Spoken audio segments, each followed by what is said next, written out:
Hey, hello. A very dear friend of mine, yes, a very dear friend of mine asked me a few questions on how to sing. Eventually, I am not a professional singer in the sense that I spent my whole life, you know, dominating the concepts and perfectioning the techniques on how to manage my register. But eventually, since I was a classical cello player, I was, part of the learning path and the content that they teach you is to sing correctly and play piano correctly, regardless of which instrument you want to play.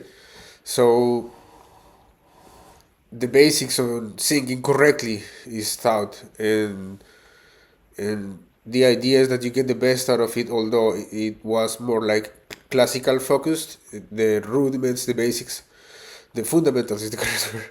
The fundamentals were taught for you to sort of implement them in your practice of your instrument, more like having your voice as a tool to develop or to decode or to divinate or to understand whatever you were seeing on the paper when you were playing your instrument. So for example, a perfect usage of it is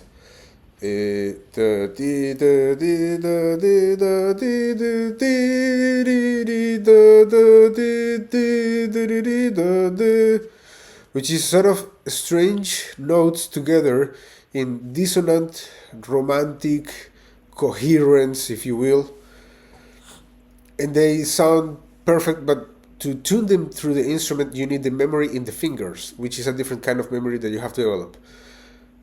And with the voice, like, you can hear what's going on and you can sort of, you have a reference to which you can always pre-image and know when it is sounding incorrectly and then correctly. And that it's a method. There may be plenty of methods to learn how to do it, but eventually that method of, if you know how to sing correctly, not necessarily professionally, but if you know how to sing correctly, you might always read, and whatever you read, you sing it correctly, and then you know if you're playing it in your instrument correctly or incorrectly. We will have to define not necessarily what is correct and not what is incorrect in music, but what is expression, what is that the composer wants you to do. And what is it that the composer wants you to do is where the definition of correct and incorrect lies as a standard that we all agree upon. And after, once you surpass the notion of correct and incorrect, we can talk about expression and say you can hear, for example, thousands upon thousands of versions of Johann Sebastian Bach, of many classical composers who were devoted to their music, and there might be subtle differences in each interpretation because of the school they were in, because of the details they wanted to focus. It's not possible maybe to focus on whole idea, but some people focus on the right hand for the suites for cello solo. They focus on the right hand. Some people focus on the how to what how do you connect each note into phrases with the left hand. Others in the small uh, interactions between notes, they have what they call some decorations, and how these small fragments of notes, not necessarily of phraseological fragments, but fragments of two notes, three notes, in the form of thrill, in the form of a mordente, in the form of a tuplet, whatever there was happening there. And so there are different approaches, and there are different people with different backgrounds. So that's when we talk about expression, and for that you need certain technical fundamentals. I don't believe I am a professional singer by any means, because it to me, I think one useless part of this conversation with me about singing is that I feel so talented to singing. It's like it comes to me so easily, and so I have such flexibility to it. I find that talent for music is about flexibility or rigidity. some people are more rigid and they have to develop this flexibility, and other people are more flexible and do it naturally. So to me, singing is super natural. I feel super comfortable singing. Although it was at the beginning, it was a little too impossible for me to decode, to understand, and to simply, get to the point of where is my register. Because when you hear me talking, my voice is super low. It's like I am a basso kind of register. But when I try to sing low and maintain the notes, I can't, because I am small. My thorax box is really small. And so, you know, I have to understand. The point was that I can sing tenor, but I am bass, and not sing bass and I am tenor, the thing. But once you find your register, a professor told me once that the register that you are in is one that the lowest you can get, and up to the maximum before you get to falsetto. The next note, which is falsetto, that's outside of your register. Don't master it too much, because you might injure yourself in some way or not,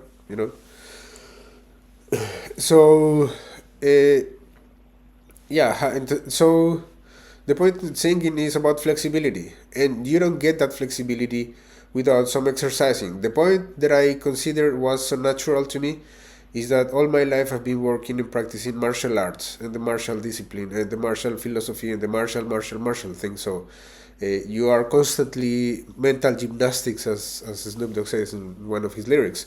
Mental gymnastics, my family related person is so close.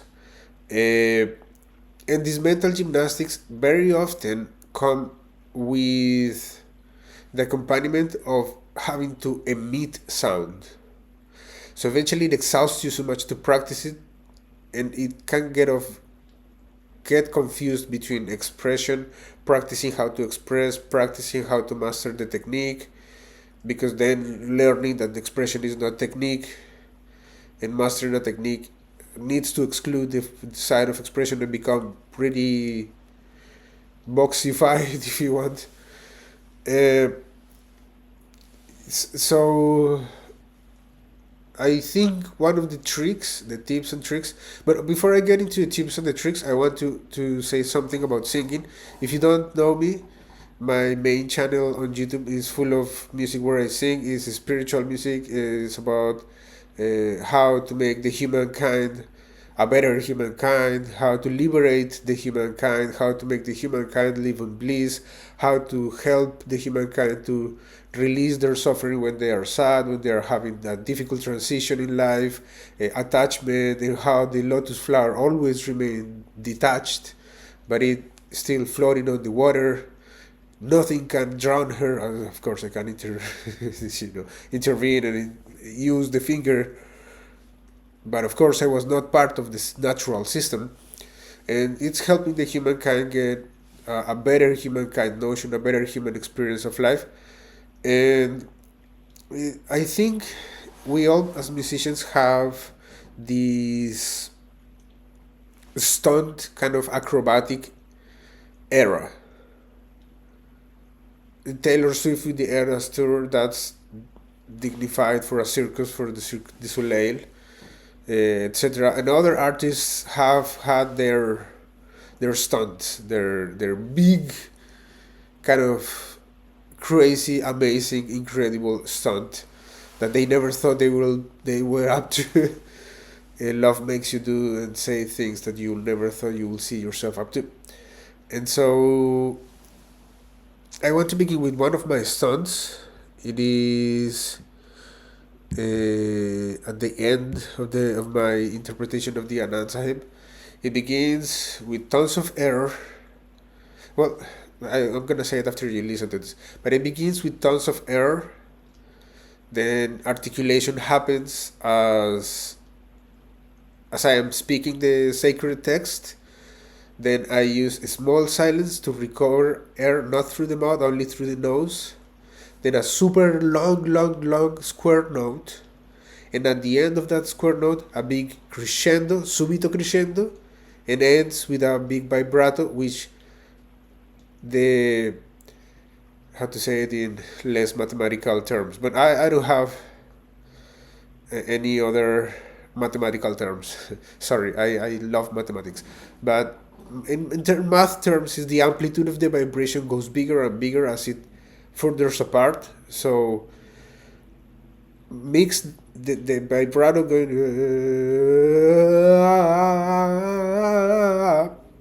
the amplitude of the vibration gets bigger and bigger, added to the subito crescendo, gave a very interesting effect.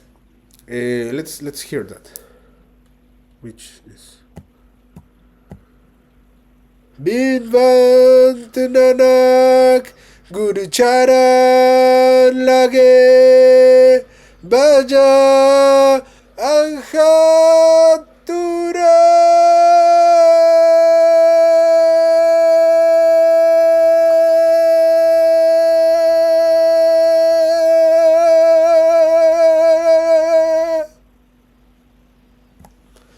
And that's the end. And at that part, that's one of the most incredible stunts I've made with my voice. There are others. I think I'm gonna load one. Let me. One thing I want to say about it is that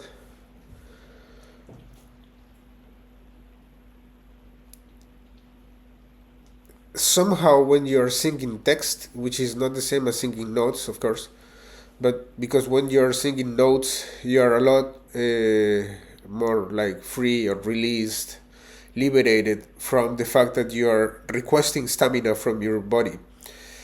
The big advantage that you have when you sing the sacred text, the Sri Guru Granth Sahib Ji, is that because the akar, the way the syllable is meant to interact with your brain and with your mind and with your soul. Some people is atheistic and say the soul does not exist, the mind does not exist, the memory does not exist, the inner voice does not exist, the notion of the future does not exist, the notion of the past does not exist, and there is nothing but materialism, etc., etc., etc.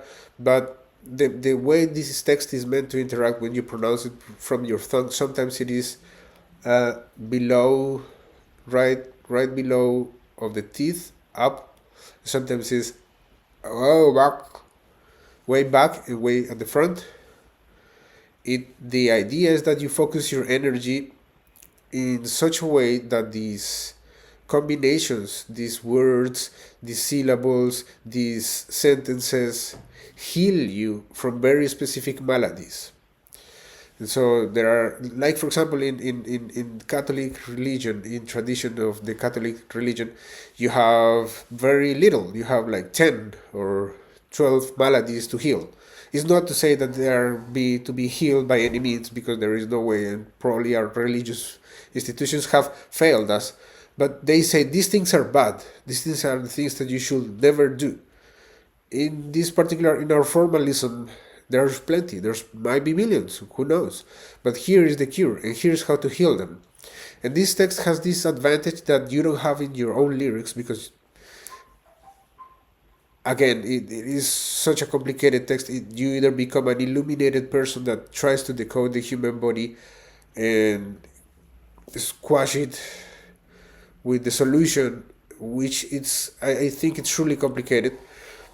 But you can sort of trick your mind into pronunciation, focusing on healing rather, is a giver rather than a taker, because singing requests so much stamina from your body. So this is one of these stunts, and what I don't think is the best about it is that you have heard it completely clean. I am an advocate of technology, and I believe that when you hear your voice singing for someone else without technology, like person to person in front of you, like a crowd of 5 people and you're singing to them, with no technology sounds natural. But if you are through a recording, you need certain technology because you're not present. And what's present is the speaker.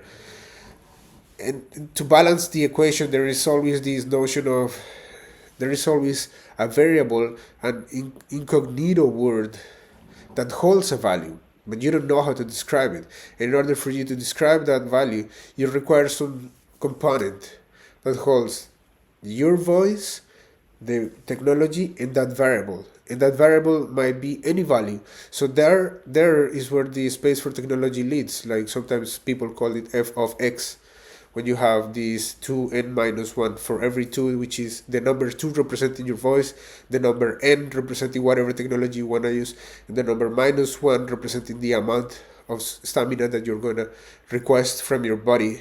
So 2n minus 1 when n is 2 square, and then when 3 square, and 4 square. So let's hear this with certain technology, and I think the effect that's going to happen is the exact opposite of what I'm saying, which is when you sing for a small crowd of people in front of them with technology, it sounds so overloaded, it sounds so fake, it sounds so falsehood that people cannot interact with technology correctly because they have you in front of them. They have you in front of them, yes. So let's hear it with a bit of technology. Viva Tinanak, Guru Chara Lage, Bada Alhatura.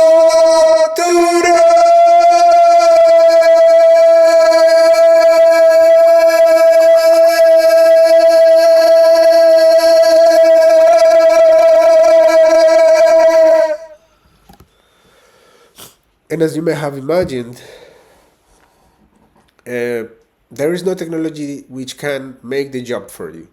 There is no such thing like technology doing the job for you, and when some people rely on technology doing the job for them, it's a failure.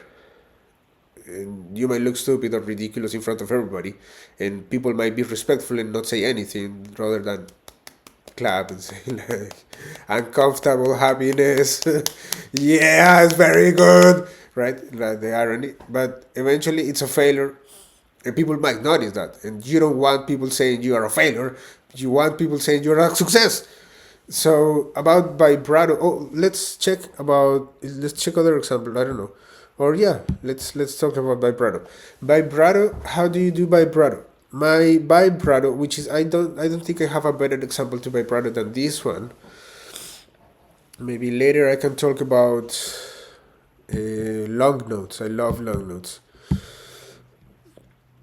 Let me find, where could that be? I don't have it here. Well, give me a second. I load it. In the meantime, we can see a bit of portamento. And so vibrato feels at home to me because I am very flexible. I am not the correct person to teach you how to sing because I never had any problem singing. I've never had any difficulty. It always felt so easy to me. It always felt so natural. So the worst people to tell you how to play violin are the people who have been brilliant since 3 years old, playing Paganini, because they have never seen any difficulty. But the people who might have as much talent and the thing but started, I don't know, at 10, 12, 15 years old, and have a different background and have surpassed their obstacles, have surpassed their difficulties, they know how to learn it. They are the best people to teach you. Still, I'm going to try my best. I approach vibrato by the exact same way I did it when I was playing cello. I played cello for like 15 years. I'm gonna post my dudes for cello. And it's like you have this notion of diatonic and chromatic.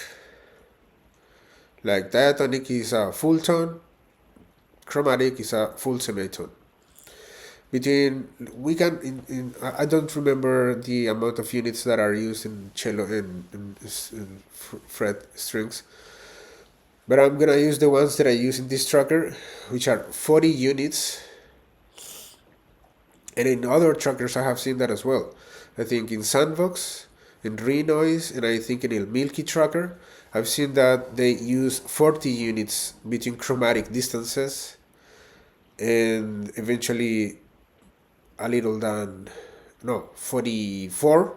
I mean, the system uses 40 units between every single semitone, but you have to tune them a little so that they sound natural, not too robotic when some person talks with the interruption. So creating a repetition like evolves into an interruption every now and then, because you have to stop hearing to it to make comfortable. No, but eventually the idea is that between chromatic notes, there's always, if we had 40 units, there's always this difference of 45, 46 even, and between diatonic notes, always you have 80. 80 is constant, chromatic is a bit variable. Not all semitones are correct. And the way you can approach vibrato is with a keyboard. That's a somewhat chromatic thing.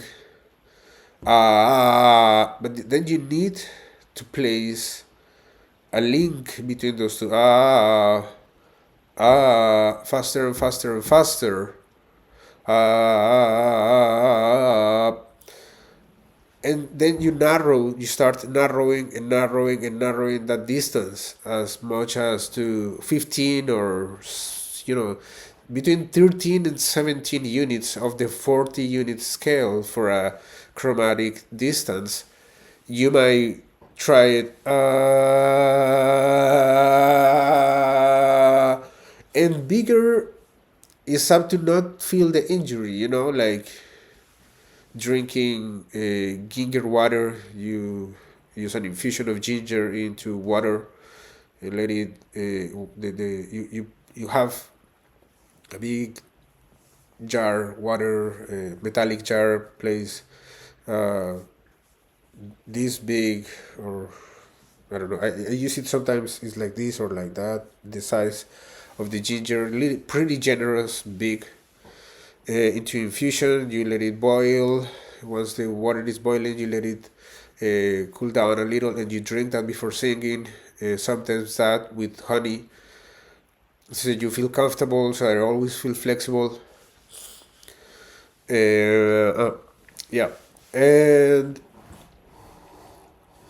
that will allow you to have this idea that you have when you use fret strings, which is that you need colophonium for the traction of the bow. If you press it without honey, without ginger, it will go straight ahead, and we have no retention, no gravity, no nothing. But you wanted it to be so strong that when you try to pull it, it doesn't move, so that you can use the weight of your elbow, and you don't have to push with the shoulder. So it's only the weight of the elbow. That's what you want, the same effect that I want to approach with my voice. So, like, keeping it always warm and the thing, but drinking. And so it can help the thing for the vibrato. Vibrato is a really interesting technique. I don't know how they approach it in voice technique, but I know my technique is as useful, because it's helpful for cello playing. It's helpful for me. I don't use it as much because I don't practice it as much. I believe my idea of expression relies more on long notes, but when it does rely on the context, because of the character of the music and the character of my composition and my interpretation.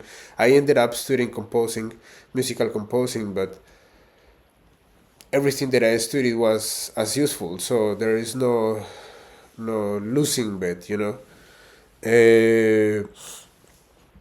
let's check. I have this one at the end. I think it's here, maybe.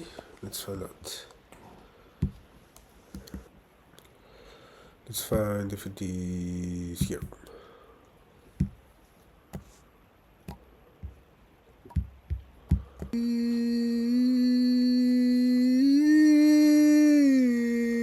Yeah, it is that one.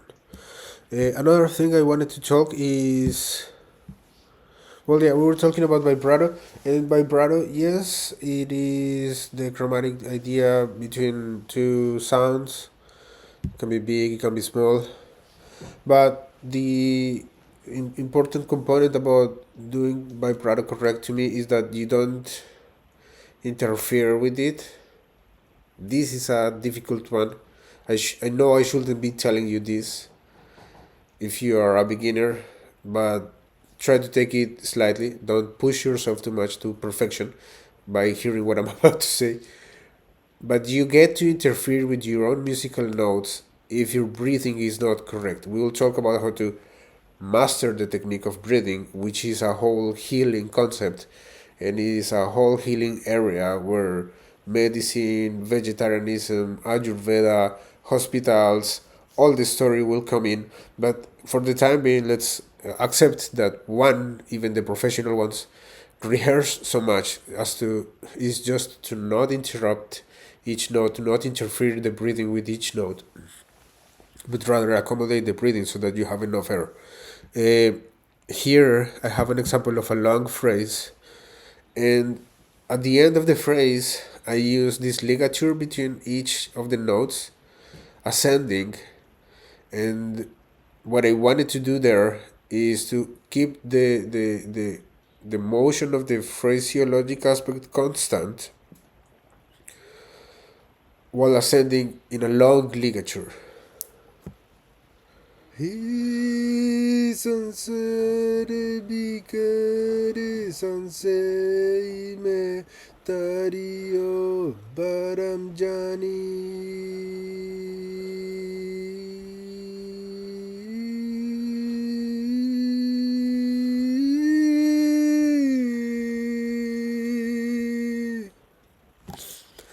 given the character of the music, given my interpretation and my intention with it, which comes from geometry and this notion that in spherical geometry planes intersect because of circles, and there is this maximum idea of a point that comes here and the other comes at the same point, but they intersect with a line, and the line might be not a straight line.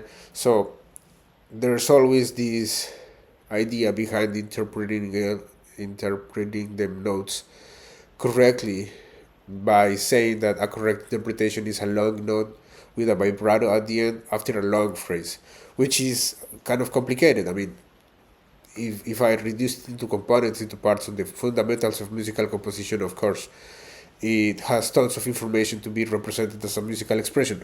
So I understand this is not an example. You have to do it overnight, but it's one of the effects that you might get when you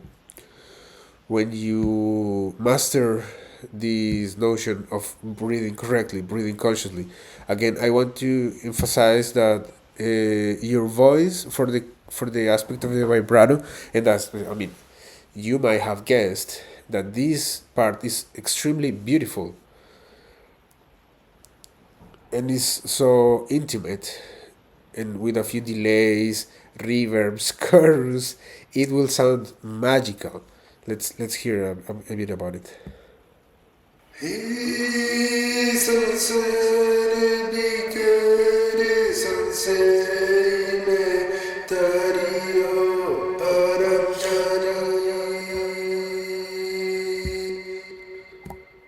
Sorry, I thought I didn't I didn't thought that watching how much battery had will influence the thing. Sorry, Sam. I'm not connected. I'm not plugged, but I think I have battery for the entire day. I don't know why I'm doing this. Sorry again.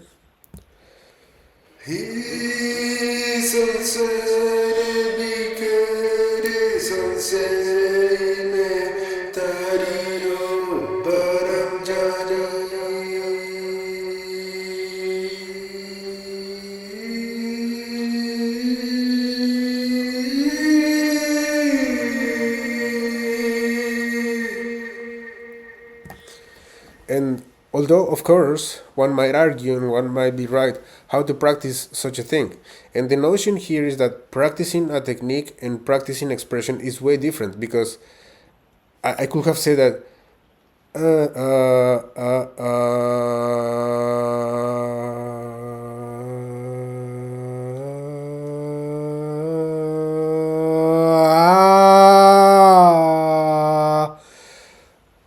I practice that phrase that way, I will never master it. I have to start practicing by uh, uh, uh, uh,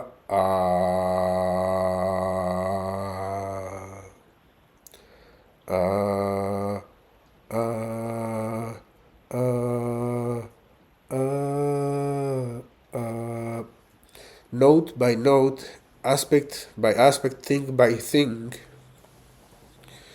And the idea is that you memorize it so correctly, so well, so detailed, that when you do it, it's natural. Uh, and of course, one might argue that why practice it that way if you're gonna express it in a different way? And the idea is that you have to be able to compare these two ways and note that they complement each other, not that they reject each other. It depends a little on how you approach it. It depends a little on how much long air you have. Wait. Yeah, I forgot what I was saying. Let's find the one with long notes, which is here, I guess.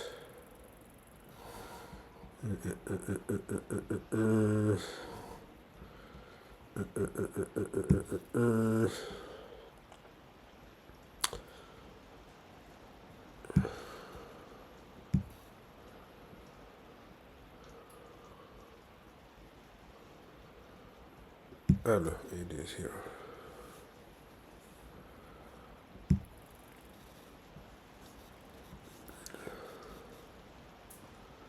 I think it's in water or in blind. I don't remember.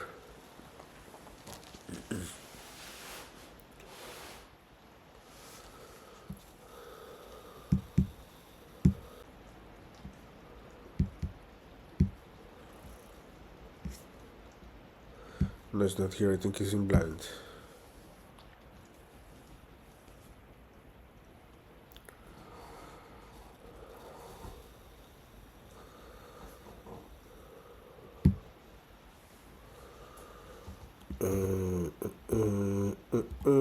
No, it's not here.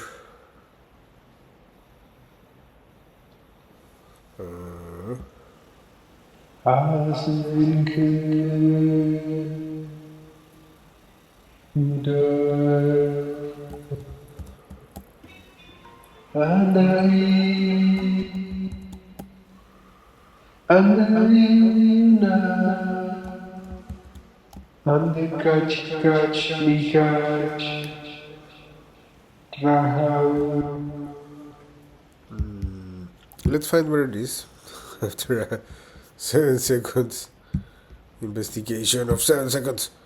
Just 7 seconds.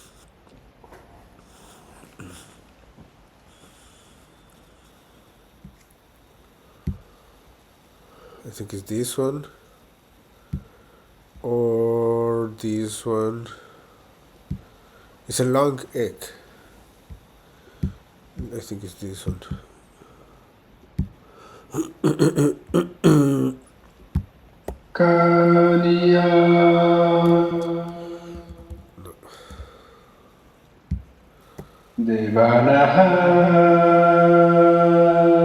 Well, in the meantime, we can talk about something else.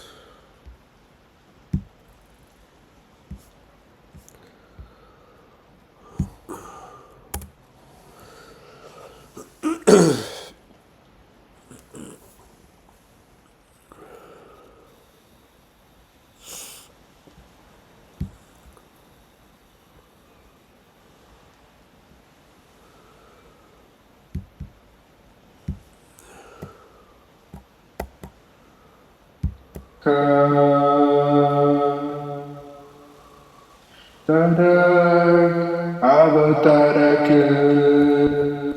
think it's in this song. Oh yeah, this long egg. Roshan Sami.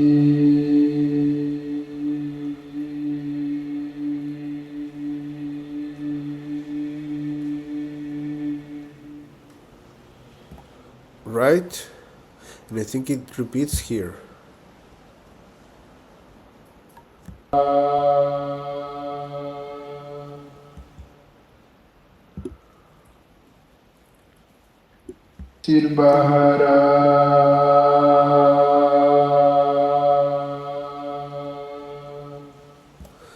and as you can see, I'm not using technology to simplify, to increase, to decrease, to make crescendo, to make decrescendo.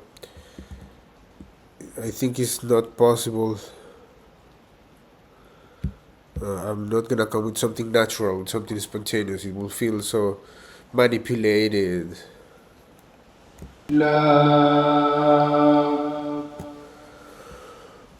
Yeah, but I think it's not this one. It's another one which holds a long ek. And so breathing, as I was saying, holds this secret that can heal you by not taking so much exhaustion from you, although requesting stamina, because you don't need to sound every time to do it correctly. So my point with it is that sometimes we master techniques on the voice by repeating these exercises, tuning out the voice, tuning out some notes. But I suggest you do, for example, which one? There, I know plenty. I'm trying to think about one that is easy.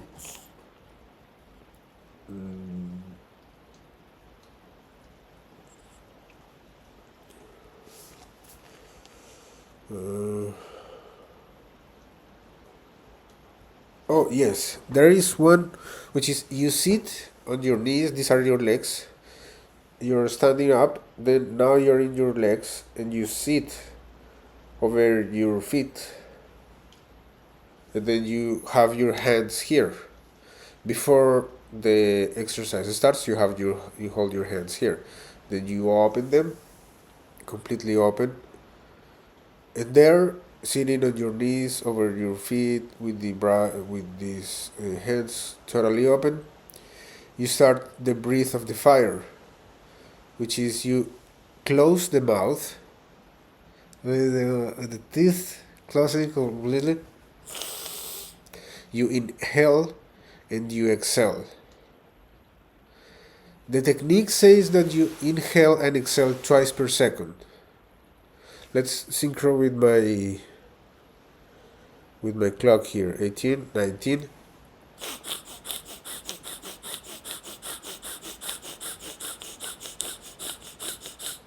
And it will open your eyes, it will open your heart, and receiving the first waves of the sun at 4 a.m., at 3 a.m., 3:30 a.m., 4 a.m., with this receiving the first waves of the sun in your hands, in the palms of your hands, with this. Of course, if you have any obstacle and you have tons of things happening in your head, and the thing starts to flow out, you might have to hold, I don't know, paper to clean your mouth very constant, and close the position and then open it again. And then if the mouth is already dirt again, then close it and clean again. But the thing is that you do it twice per second.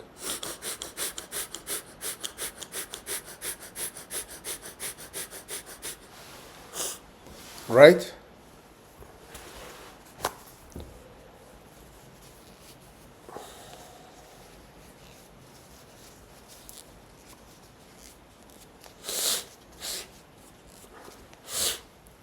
And so the idea is that it is the hygiene that you hold through your nose is perfect, complete, total, absolute, always, daily. And so you can start slow. There are some urban myths about not doing it because it is incorrect, but I guarantee you that it is from a medicinal book that says that you will heal many diseases if you take the first rays of light of the sun at 4 a.m. with this exercise by itself. In most hospitals in India, they will tell you it will prevent you from having any kind of cancer. We live sometimes in countries like America, which is the land of cancer. Cancer for everybody, cancer with Marlboro, cancer with McDonald's, cancer with this car, cancer, cancer, cancer for everyone, right? But in India, they will tell you no, there is no such thing as cancer. You can prevent it this way with these exercises. If the hospitals in America don't know how to prevent cancer, it's because they are in the way of preventing it. There's a way, they somehow someday they will find a way to prevent it. But 500 years ago, the sacred texts reveal how to do it, how to prevent it. And one of these exercises are that one. But you need to practice it at least 5 minutes daily, ideally at the beginning of the day. If you are tired after the exercise, you still have a margin of 4:30 a.m. to 5 a.m. to sleep for a while and then be back as new and sing a little. That means the day ends almost at 9 p.m. because you started really early. So some hospitals in India and in Pakistan tell you that if you start your day always at 4 a.m., you will never have mental health problems. But if you start your day at 11 a.m., you're off to a very different story. And you might go crazy. You might start saying absurd things that may have no sense and not being able to realize that it is incorrect, or not being able to realize that it is absurd mental health problems. So the day needs to start really early. It needs to start really early. It needs to stop really early too. And there is a ritual before you finish it, and so I suggest you do that one at the beginning, and at the end of the day you can do another one which is the same in the knees, sitting over your feet with the knees, and then you have these palms. Some people suggest you do it like this. I suggest you do it like this, which is the harder version, which is the extreme complicated one. Because at least when you have it here, you know that you can pull with all your might and nothing will separate you from the origin of cosmos till the end of the exercise after 5 minutes. But I suggest the harder one. It's better and it's tougher, but the results are way sweeter. It's a beautiful fruit. And over your knees, and then you go like this, and you place your hands over your head, and this part, which is, I don't know if you know how to wear a turban, but the turban goes here, has this circle here where all the hair, instead of pulling it backward, you pull it here toward the sun, and then you cover it to keep it clean. But the thing is, it's a small sort of is the protection here, and then you cover it. I don't know how else to say it. I don't think there's much science to it, but the point is that you're aiming at the sun with it, and your hands are over that part, and your hands are aiming in the same direction.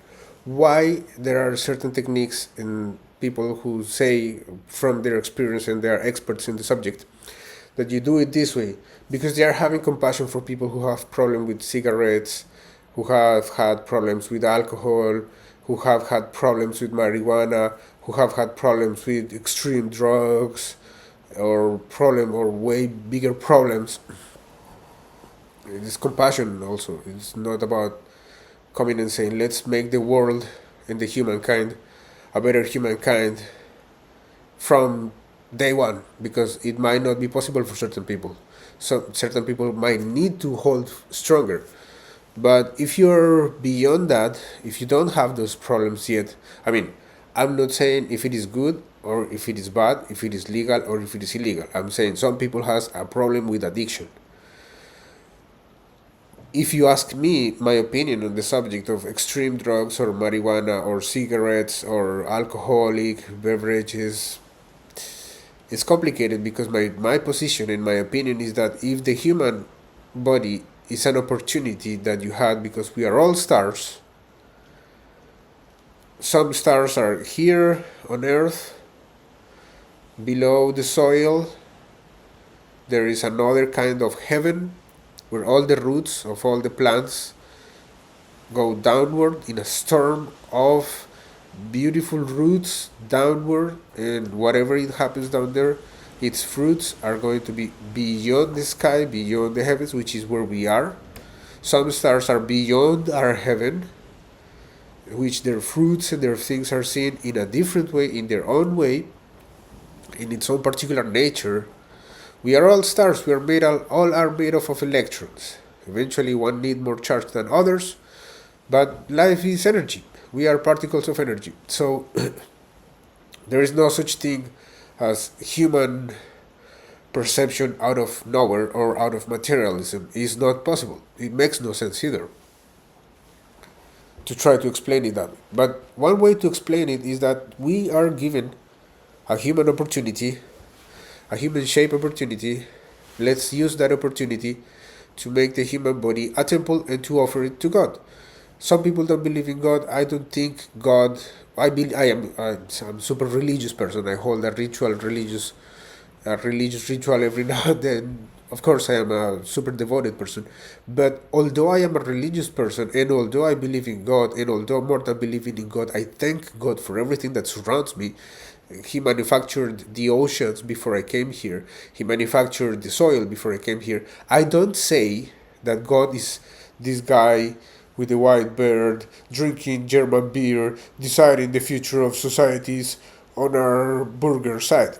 I don't believe that story. Nor Christianism, nor Anglicanism, nor Catholicism have the right to tell you what to do based on what beer they drink. Nobody can tell you that. Nobody has that right. So it's not God in the sense of materialism. It's God in the sense of spiritualism, which is a whole different ring. It's a whole different liga. We are talking about different beasts. And so one of them is Shiva. There are plenty of stories about Shiva. But Shiva, one of the deities in India, and I believe in Pakistan too, one of the beautiful stories that I've heard is that Shiva is a deity. Was a deity. The word deity is for a manifestation of God on earth. And Shiva was present and had this love for Krishna. And Krishna was another deity. And she said, Krishna, please sing a song of love, a love song for me. And Krishna took a flute and said, this flute is pure, is immaculate, is a temple. So is your body. I'm going to play a beautiful tune, so beautiful that even the gods will thank for it, that even gods will be happy about it. Something like that. With such beautiful poetry. It's always poetry. The sacred text is not saying, you are a bad person, you are a bad person. It's more like poetry is talking about the beauty of nature. It's a whole different story, but you might get the point. And it's a beautiful instrument, it's a beautiful temple, so your body is a traverse flute full of beauty. And if it is a temple, what happens when you go inside a temple with a cigarette and a few bottles in your hand, right? So one will have to prioritize things. If cigarette is more important than any other thing, than the creation of the thing itself, then it's up to you for the consequences. We all have a destiny that we might achieve either way. The point is how prepared and how able are we going to be to enjoy it if we keep destroying the temple. And for that, I suggest that exercise. That exercise is beautiful and holds this like that over your knees, sitting on your feet with the eyes closed. And the exercise, it has two parts. One is reciting and the other is inhaling, exhaling. So you again, for exhaling, you're almost similar to the other one. You only inhale through the mouth and you only exhale through the mouth, through the nose and then through the nose. But in this one, because you are going to be reciting, it follows this logic. Sat, you say sat, S-A-T, sat, and you contract the place where the air sometimes is. Some people say that in order for you to sing, you have to hold the breath in your chest. Some people say in your head. Some people say in your pelvis. I'm not going to interfere with the technique that you're learning or mastering right now, but eventually you will come to a point in which you find that holding in the pelvis is holds way bigger room. Sat, and you contract everything, and then you release with nam. Nam is the releasing force that will shower everything and that will make everything perfect, that will liberate you. Nam is that essence. Nam can be a philosophy in itself, but eventually obtaining Nam is the purpose, is the real question. Am I obtaining Nam in life? Is there an essence that liberates me completely from everything wrong, that destroys all my defects, that destroys all my mistakes, that destroys all my negative reactions, that destroys all my positive reaction, and allows me to feel bliss, allows me to feel liberated from everything that is wrong, that is correct. I am here in a constant present.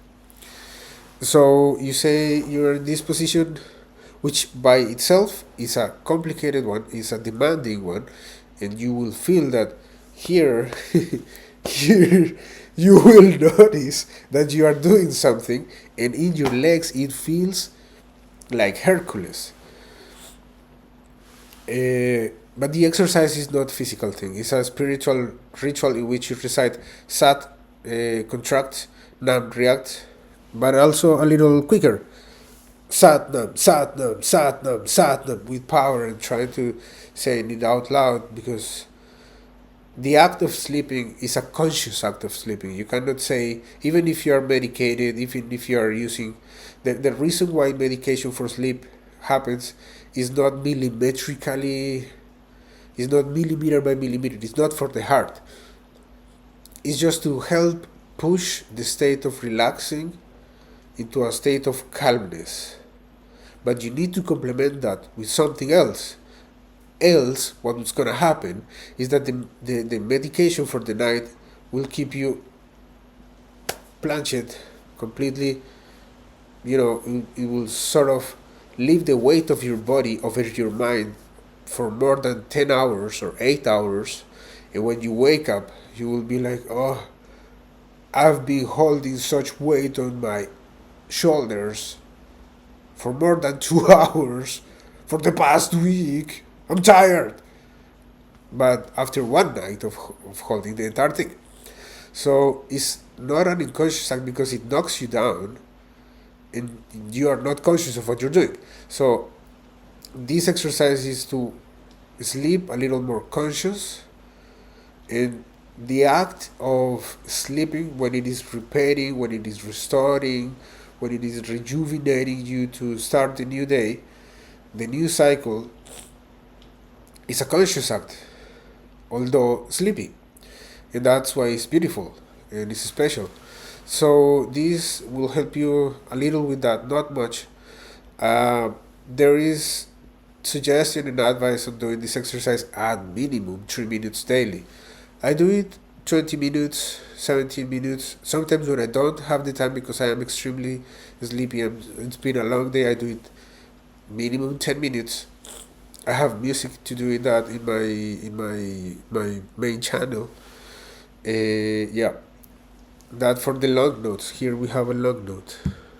Do we have a long note here? Yeah, it is this one, I guess. No.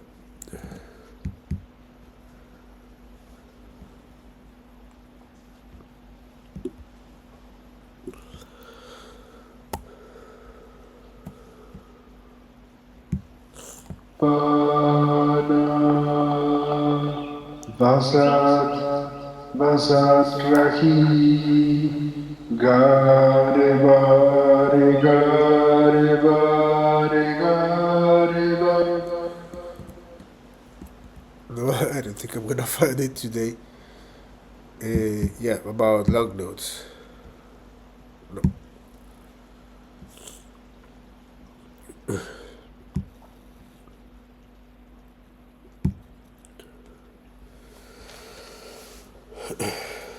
Um, so that's about error.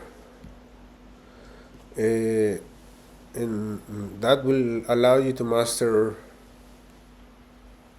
this technique of using air in a long road. But the results, although don't get tricked, don't let your mind trick you. Sometimes I say you can use your mind with a filter when you ask yourself what thoughts are allowed to get inside my mind and what thoughts are not allowed to get inside my mind. And the results is that sometimes your mind tricks you.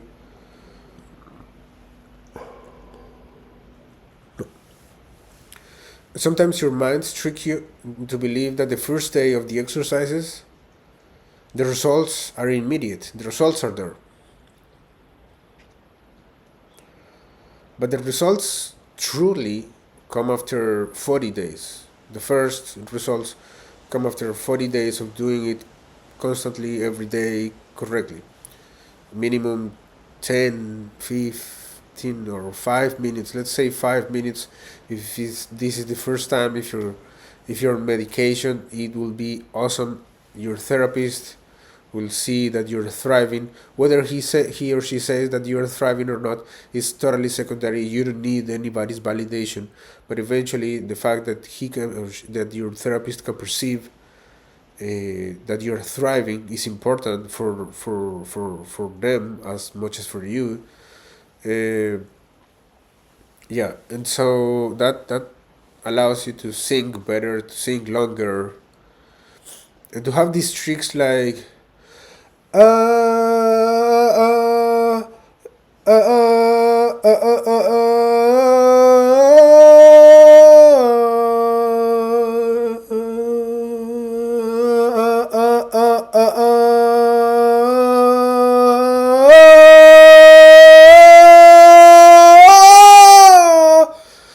like you can start playing ligatures, elongating everything you want to do. And to me, that sounds a little like stunts with the mouth and opening a little more and getting a little farther from the microphone and having the exact amount of centimeters that you need to go far apart in terms of how many decibels you're going to increment when you open your mouth. And if you open a little more, then a little more, 2 centimeters more, because there's going to be 3 decibels more. And the configuration of the thing, because I mean, this is counterintuitive, but it's also my cause reactions, compulsory reactions on people. But the effect of a compressor is simulating the effect of classical music on its dynamics. Remember that a compressor is an instrument for dynamics.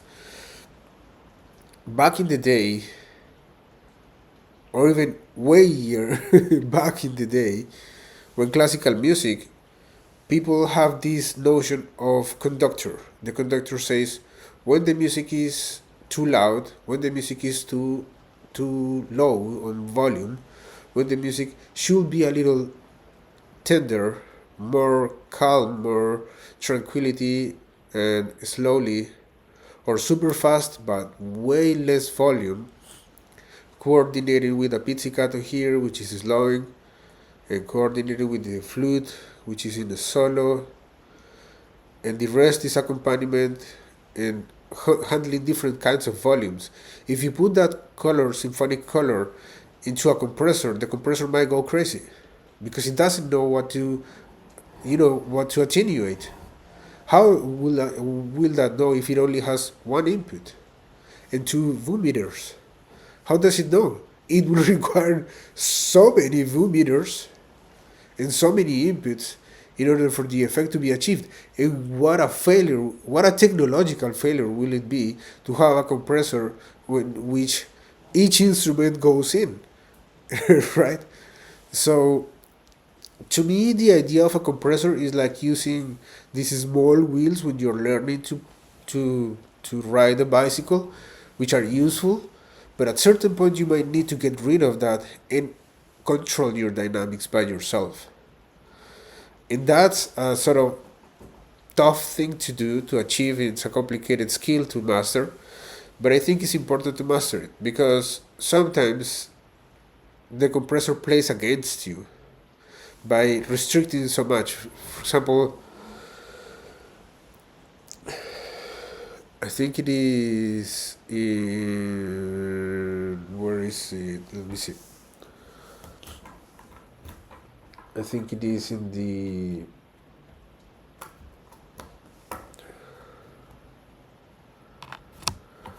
I think it is in the Phantom of the Opera, in which I have this subito. Let me show you. I have this subito change between mezzo forte forte to pianissimo. And in the recording, I did the impossible to make it happen, and it was not possible. It never worked. And it frustrated me so much because I can't believe that because of a compressor, I cannot make a dynamic, musical, expressive transition. I cannot. Look, Phantom of the Opera. I think it's here. Increase is smallest. No! No, you can't say that to me, bro.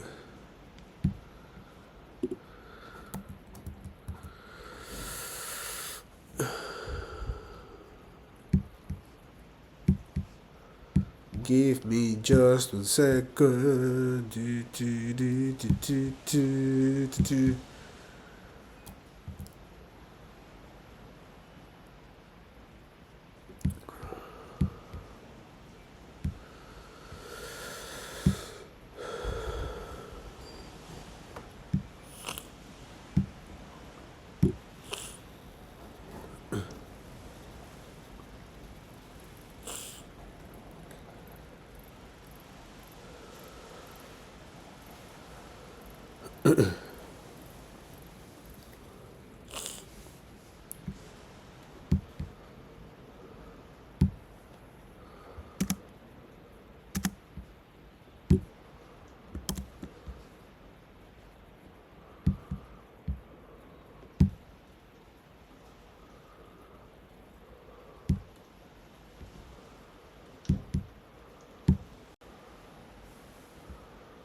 So, yeah, I'm not saying that all professionals should stop using compressors. There are some kinds of things and situations in which you will require a compressor. I use compressors for almost all my drum sets because in some cases they are super loud and super not loud, super tiny in volume, and I want that to be reflected rather than I am pushing all the limits fortissimo always, and I'm not gonna play small volume sounds because I am strict steroids. No, it's more because I want to elevate those tiny volume levels, and the compressor does it correctly. But for musical instruments, in the sense of melodic statements, it becomes quite a pain. Like, for example, here we had everything to quantize as much as possible, which was impossible. You see it in the tracker already quantized, but it is not quantized at all. It's just spontaneous. We almost destroyed the logic of Renoise while trying to record this, but eventually it turned out to be super interesting. Let's hear for a second about this section.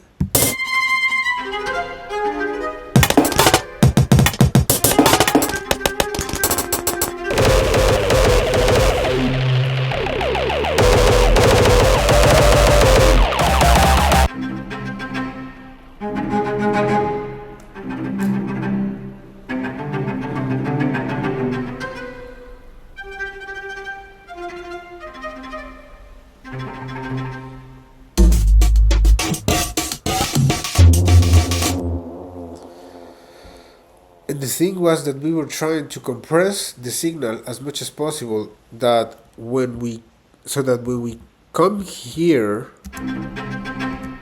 it feels pianissimo, but almost like whispering. And the compressor will always, because it was whispering, rise it immediately. It's a trade-off, So compressors, yes, but one has to start playing around, and sometimes one can automate the compressors or send that section during the recording, send that section that you want so tiny or pianissimo the dynamic to a different channel where there is only a limiter. Or always use your limiter at the end of your chain. Like for example, here goes first Gorilla Drive, and then goes the Fox Echo, and at the end of those, the last piece of the chain, the one that goes to the channel itself, to the connection of this fader, is the limiter. This goes to a limiter, not to a channel and then to a limiter, because then people will start messing around like, why does the limiter not tune it lower below the pre-gain? Instead, it magnifies the thing, and people never use limiters because they think limiters are to pushing up the volume when it is not. I mean, yes, for mastering, there are certain configurations in which you require the levels of the limiter to be pushed forward by overlaying, making multiple layers of limiters to a compressor and then to a 5-band equalizer. But it is not what I'm saying here. What I'm saying here is to keep it below the levels. It was impossible. It was impossible. If you see the quantization that it took, its levels are minimum. You can see 33, 20, even 0 here is a great cellist. I recommend her so much. Here 7, because at the point in which this recording was made, we decided like it's impossible. Let's use some regulators between subito crescendo and subito diminuendo, because it's not gonna happen. It's not gonna work. We are not gonna unload the entire thing. We had this big monster in the studio, such a rig of connections everywhere with the people there waiting for their part to be played, and so people were like, well, yeah, let's move. We have like 2 hours, 1 hour trying to record this thing, and it doesn't allow us. There is no configuration. Let's end up with a creative idea instead of having to rebuild the entire thing, having to rebrand the entire fashion of the mix, which I am not uncomfortable with, but my purpose was not possible, and it served as a lesson. I overcomplicated the thing so much by placing this compressor here instead of placing it here or on every one of, I could have had, how many channels are there? 2, 4, 6, 8. I could have had 7 compressors or 8 compressors and automated at the end of this phrase for it to be as natural as possible. And then when it comes to the jungle section, which is, I guess, here, to be compressed again. But if you see, it is really impossible. The other thing that played against us is that it is C4, C2. It is not C2, C3. It is C4 at the speed of light, because I am a composer. I am the one making the rules. And my rules were really crazy at the time. But if you see even slower, it is not possible to hear that it is pianissimo.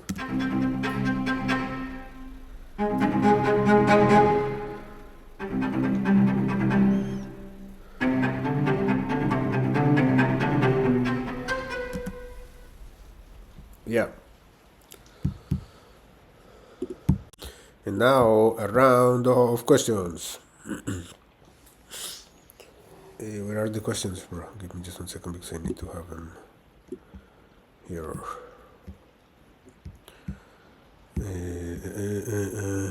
Okay, right. In terms of writing, there's a lot that can be said about writing music, and it can be said in a practical sense as much as in a theoretical sense. It depends on what your approach is going to be. It depends on if what you want to accomplish is a symphony for a orchestra, or maybe an electronic piece of music for an ensemble, or for an ensemble of synthesizers, or a rock song, or derivatives of rock songs. Because they all have historical elements that comprises them into genres. For example, verse, chorus, verse, outro, and based on that, you can see whole pieces that go from 3 songs the verse, 4 songs the chorus, and 5 songs the verse, and 2 songs the outro. A giant masterpieces in metal, in rock music. So, it's the way you approach it. In electronic music, when you see experimental, you see that there is tension and release very often, or super constant, or every now and then in super giant lapses of time, like in the same sense of spaces of time, like in the same sense as for rock and metal music. In the case of symphonic music, it is not as predictable. It is not as easy to achieve. Everything that you make can be a big mistake and sound horrible.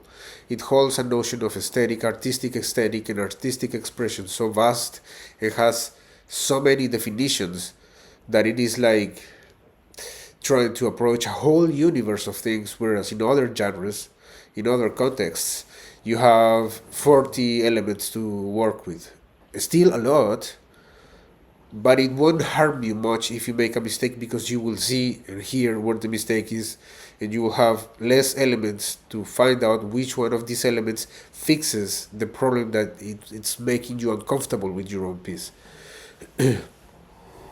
So there is this notion of flexibility, of being comfortable with what you write, how it sounds, and how it relates to what you have planned at the beginning of your writing process. Uh, wait, wait. People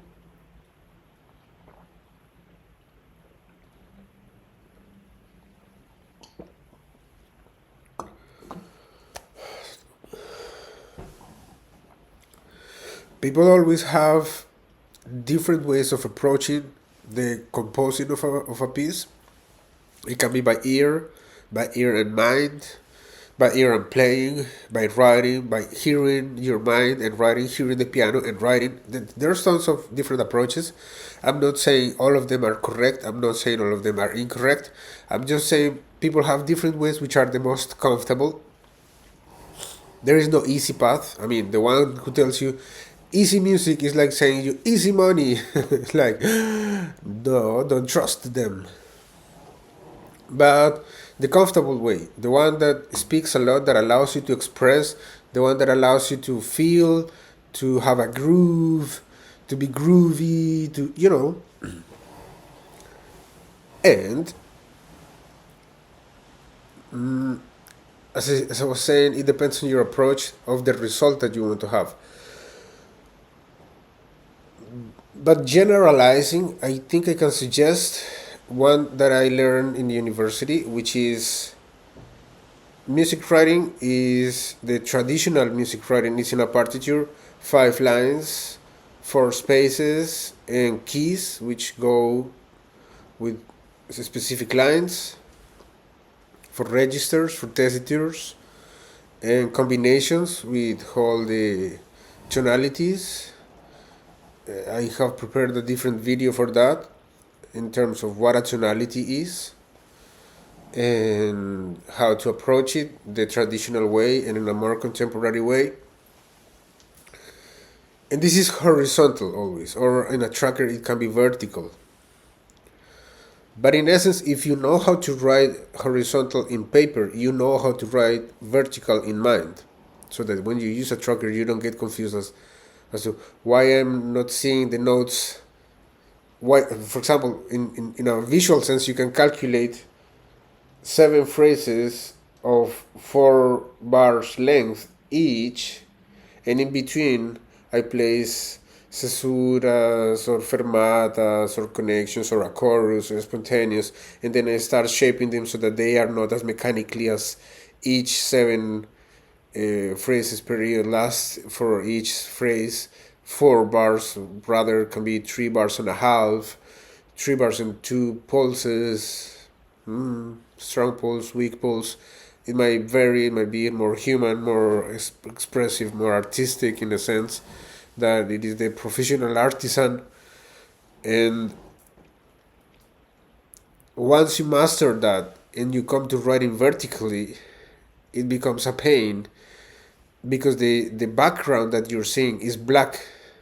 You don't have the lines, you don't have the bar lines, which are the thing. You're not seeing anything. So it kind of it has a steep learning curve. Can be complicated, but I think about music in general. What I see most people lack sometimes, which is that thing that takes them the more time, is durations of figuration. How do you talk about the figures of duration of each figure? For example, the eighth note. How many eighth notes appear in a bar? How many eighth notes appear in a section, in a period of 4 bars? Well, a period is way bigger, but in a phrase of 4 bars or 5 bars, 6 bars, depending if it is an odd signature, time signature, or a binary, or a ternary, or a compound. But, you know, a small or a big phrase, how much of these eighth note appear there? How many can be approached with this method that I learned from Professor Scriabin and Professor Borodin? They said that for you to master the durations of your ideas, you had to use a square with the pencil on a paper, a square as a rectangle and long rectangles. And the longer the rectangle, the longer the phrase. And you can start by experimenting using a traditional, common practice pentagram, the one which uses bar lines. A block with a pentagram block, if you're doing it by hand, is a little more complicated because you will have to say the metric at the beginning if you want it to be 4 by 4, for example, and then you have to say where the bar lines go, which makes it a little more complicated. But the example will work, the experiment will work the same way. And then you draw these rectangles, these tiny rectangles, and they define the duration. And so, for example, you can say you have a section. Let's call this section a phraseological fragment. It's not a phrase yet, but it's a phraseological fragment, and you have that fragment composed of 4 small rectangles, 2 long rectangles, 1 small rectangle, a silence, and then it's finished. Whether it repeats over a different, over an interval over, like a third over, or the same because it is a pedal reiterative. Some people say that repetition is that easiest music and easy money. Repetition has a role that plays that nobody can erase, no matter how cynical they are. And it's used not in this. You cannot define repetition as repetition. You can define it in a sense that allows the other instrumentists to express their part. It's like saying a miserable computer with 4 wheels and an engine, or you can say a comfortable, ample, big vehicle, comfortable enough to go through a hilly terrain, or a small, comfortable vehicle to go through a city. Is somewhat the relation on repetition, so that you don't think that you're being monotonous just because somebody tells you. I say it because I've heard tons of people saying if you don't repeat, you're not a hit. And it is like this corporate mentality. They are not artists. They are corporate mentality people who lack their understanding for artistic expression. But then, particularly in electronic music, you can find tons of them. Ask me, because I have heard tons of DJs who are not musicians, who don't believe in music. They just believe in the mouse and the automatic artificial intelligence techno or whatever they do, or self non-intelligent music. I don't know how to describe it. With a discourse that destroys the history of humankind in the shape of musical development, is not anything else. So you have this phraseological fragment with their, what did we say? Four small rectangles, two rectangles, long rectangles, one rectangle and one silence at the end, for the chorus, for example. And then you have to decide, and this is where the tricky part comes in, how many bar lines you will place during that phraseological fragment, and that's it. Short rectangle, long rectangle, one short rectangle, three long rectangles, one short rectangle at the end. Three short rectangles, four long rectangles, one short rectangle at the end. And so you decide how long the rectangles are going to be for the long rectangles and how short they are going to be for the short rectangles.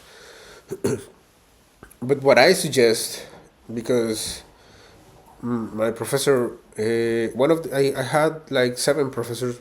I studied 7 years of musical composition, and one of them was a student from the class of Rimsky-Korsakov. And Rimsky-Korsakov, as all musicians from that age, and in the problems they were having with the rigidity of the social order, that in order for you to be an artist, you have to rely on politics. In order for be a mathematician, you had to rely on what? Agriculture? Why? So it was kind of complicated for them to be an artist, not anything else. Not that today there is no solutions to it, but what I'm trying to say is that no extreme is plausible. All the extremes are always bad. So regardless, I mean, parenthesis here, if we talk about politics, because I disagree with Donald Trump and his regime of Ku Klux Klan to destroy the poor, if we talk about it, then we need to say that politics is divided in two: the communist and the individualist. The individualist is the one who believes that nobody needs anybody. They are here by osmosis. They don't depend on anybody. They don't need community. They don't need group work. They don't need teamwork. They don't need anything. They are here to steal the money, get rich, and be individualists. And it's the government of the rich ones, or the communists with the poor ones and the injustices, saying, no, we need to have community, we need teamwork, we depend on each other. If there is no hospital, there will be no community to attend my injuries. If there is no such entity, such institution, there will be nothing for me to have. And therefore my rights will be always restricted, because the society never developed, because they were all individualists. That's politics in a nutshell. People tend to reduce the poor and reduce the necessities of the more complicated situations in the societies who still have elements of poverty, elements of underdevelopment in any country. I mean, talk about poor neighborhoods in the United States. They have elements of poverty, elements of underdevelopment, because of the government of the rich ones, right? We need to have a government which is the government of the poor ones to see the necessities. And eventually, that they are hiding that there is poor people, eventually, it is not between capitalist and communist. It is the communist and the individualist. That's the logical description there, because it's like, oh, I am poor, the injustice of the world. Fuck you, I am rich. Wow, such reasoning. Close parenthesis. So, about this results on your thing with writing the elements of duration, Professor Korsakov very often said that he, although he was a composer, as a great piano player, pianists like Maurice Ravel, Claude Debussy, all the French school of piano, and as much as the Russian school of piano, which at the time and even earlier influenced ballet. But Professor Korsakov said that he was a great composer because he was a great piano player. And he said that he didn't want to influence composers to be great composers, the great student of the great professor, based on his experience. He wanted to influence them on techniques, on models and methodologies that will help them in a way that only they as students could develop. So he will always in his class, and I was victim of that professor. He said one day, well, the first day in class, it was like in third semester, I guess. And he came in and says like, well, hello, my name is Rimsky-Korsakov. I'm from Russia. I'm here for a few weeks. We're going to have this class. Then I'm back to other countries. I'm going to Europe. I have a schedule on a gig and a tour. I'm going to be playing Rachmaninoff music. So let's enjoy our stay here and throw questions at me. But before you go to the questions, you're going to have this exercise. You're going to write every tonality, major and minor, that holds sharps in their writing on a note in a block, pentagram block. And then you will have to write all the tonalities, major and minor, that have flats. Like 3 weeks writing that thing without mistakes, because you had to use the scales, all the scales, possible scales on each tonality, and all the chords, triads and chords, and memorize them. I was victim of him, but it is really useful.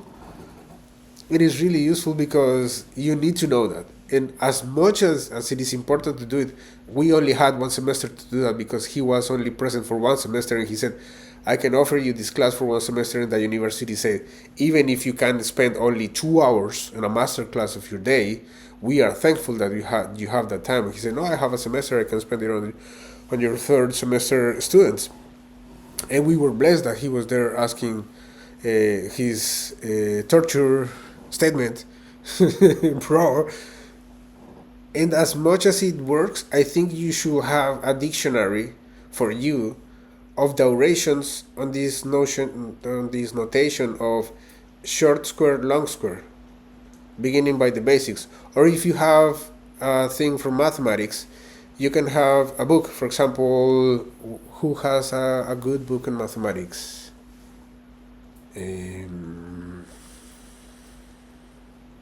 Saylor Foundation in Washington. There is Saylor.org. And then you choose Mathematics 101. And the book they give you is a free foundation offering, courses of study, fields of study for education for free. Well, I studied in Stanford, but I say that mathematics is there present. And in the book, there's tons of exercises. Or you can use Arithmetic by Baldor, or Arithmetic or Algebra by Baldor, written by Al-Jurismi. Is the translation of Al-Jurismi to Spanish, and I think there is a version to English. Algebra by Baldor, Baldor, Baldor, and Arithmetic by Baldor. And it has explanations and exercises in which you will see configurations of numbers, which is what you need for your durations to be coherent, because so that you don't get stuck in that creativity is a little too constrained to the first ones, so that you have a creative sort of range of possibilities to make your dictionary of durations. And then once you have, 10 to 20 pages of your dictionary, you can start moving displacing the bars, the bar lines, and that's interesting. It will come up with big, interesting experiments that you might want to use. It's interesting about writing music, and it applies to every kind of music. If you're in the symphonic ring, which is a big liga, or if you are on something more modest, electronic or rock, which also can have extremely absurd creations. I'm not talking about the big names, I'm talking about more modest things. Like, I am a more modest person sometimes, and sometimes I am super ambitious. um, and now for a round of questions. How to stay true to your sound, how to see what every other people does. This question, I only checked two questions because these two questions have tons of answers. So the main question that everybody is asking these days, and I probably will make another video if I see more questions. I'm not gonna ask questions that nobody is asking. It's a little of a trendy interaction thing.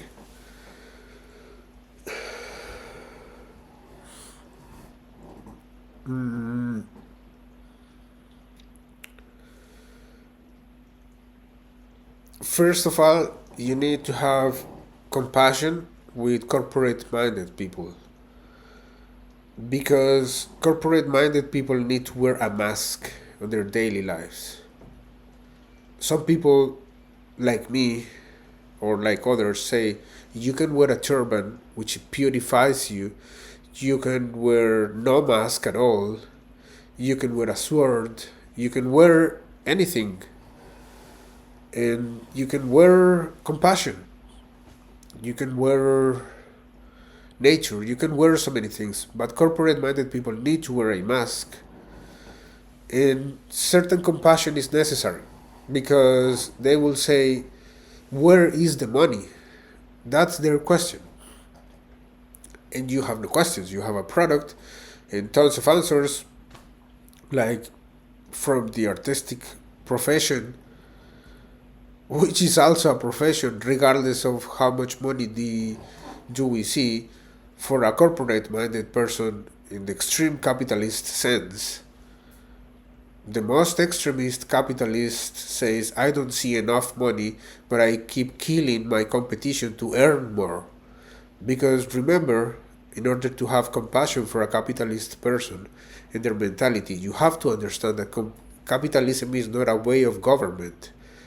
Capitalism, in itself, its essence, is a mentality of destruction. You need to destroy. Capitalism equals destruction. You need to destroy the competence.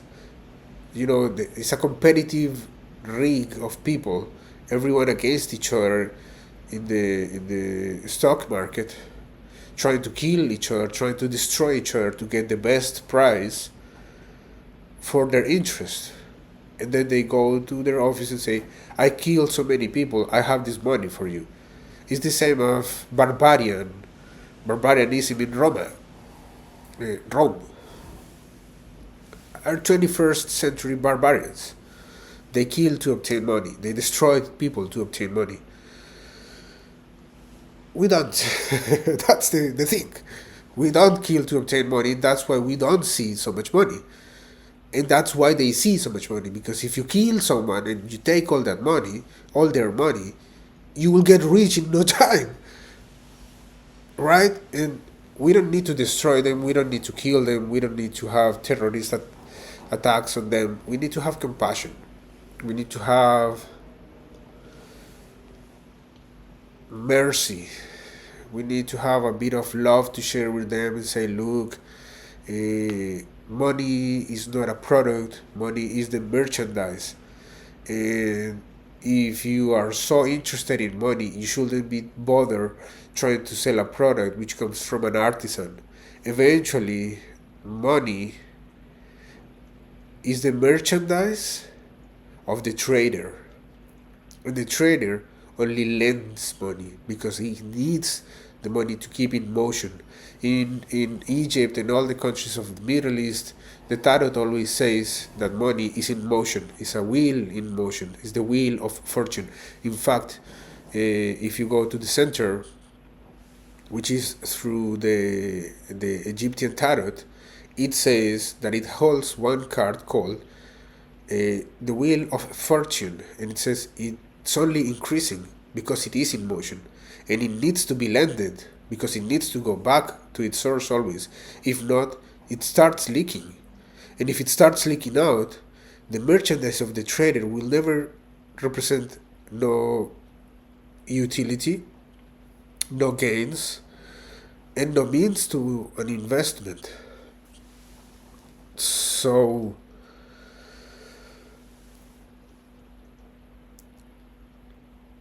it is the merchandise of the trader, because and he needs to lend them, he needs to lend his merchandise and to be back, because it is property of the foundry, it is property of the shield maker. The shield maker is the owner of the money. He has that metal to protect any attack, and he needs to trade metal for other resources in order for he to create his shields, and he will give them only to the trader, and he will trust only the trader. And there is a beautiful analogy that says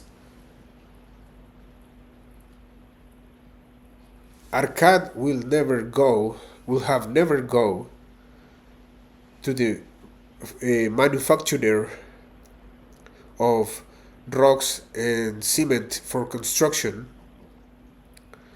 to ask a question about jewelry. Jewelry, if a matter of study, is for the cosmologist, but if it was a matter for materialism, for things of the real life that we consider trophies or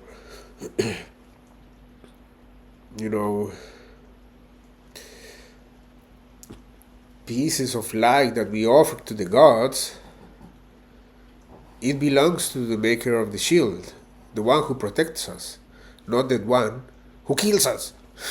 So compassion with that bastard. It's impossible, it's a little complicated, but you need to concentrate.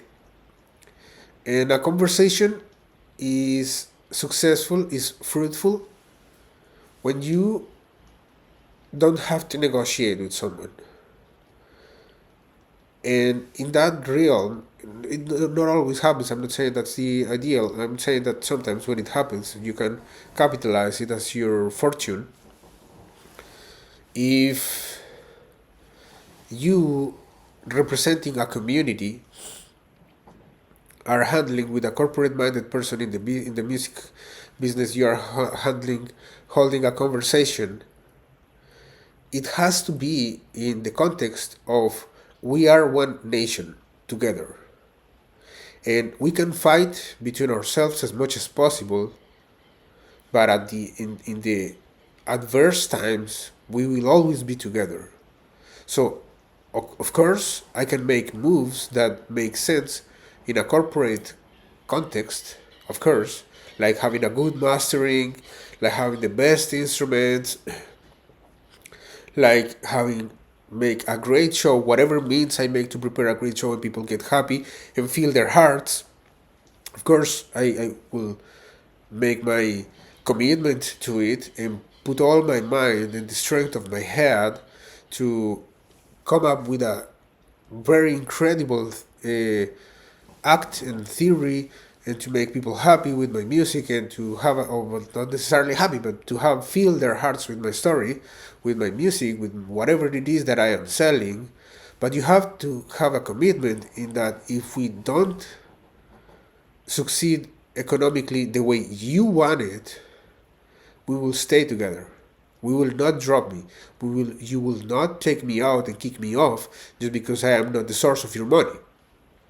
That will be killing. That will be the mentality of capitalism. So if we can agree and handle things as if we were one nation, as if we were together, and if we were under the same flag, I know I'm placing the flag and I'm offering the flag, but if we were on that one together, then we can start saying that we can negotiate other things. And we negotiate sexually as diplomatically as possible. And with the people with which you can negotiate, you try to negotiate. And if they cannot sexually, diplomatically, coherently negotiate with you, you try your best to be diplomatic, includes that factor. That factor of human reproduction in total peace, in total still. Nobody can attempt to destroy or to attack you under the flag of we will kill you because you don't have the right to human dignity, because it becomes quite complicated. But if we can't deal, we deal instead of sexually, diplomatically, just put a label on it, diplomatically, then yes, because we can stay concentrated on what is important, as if we are the same team, as if we are, placing the thing together. And it doesn't matter that we are going to fight for some things, but we're going to be flexible. So if someone does not want to be flexible with you, it's because that person don't want to obtain money from you. They see money in you probably. They want to kill you to take that money. Be careful who you are working with. And be careful who you put your trust in or who you lend your product. Don't make the mistake of lending money to extreme capitalists because it might never be back. Don't make the mistake of giving them a gift. Anything that comes out of the negotiation diplomatically must be comprehended consciously. Because once it is comprehended, comprehension in a conscious way will be part of your life. Careful with the vices, careful with the substances, careful with the herbs, careful with the beverages, careful with cigarettes, careful with everything, because it will be part of your life. But if, for example, you have a deal that you obtain diplomatically,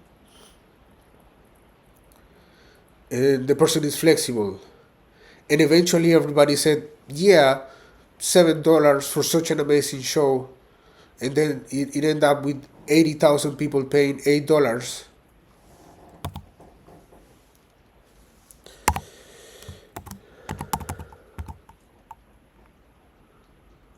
is quite an amount of money. $64,000 in one show. And if you have, what is the half of 360? 180 shows in one day, times in 1 year, 180. Let's say that you do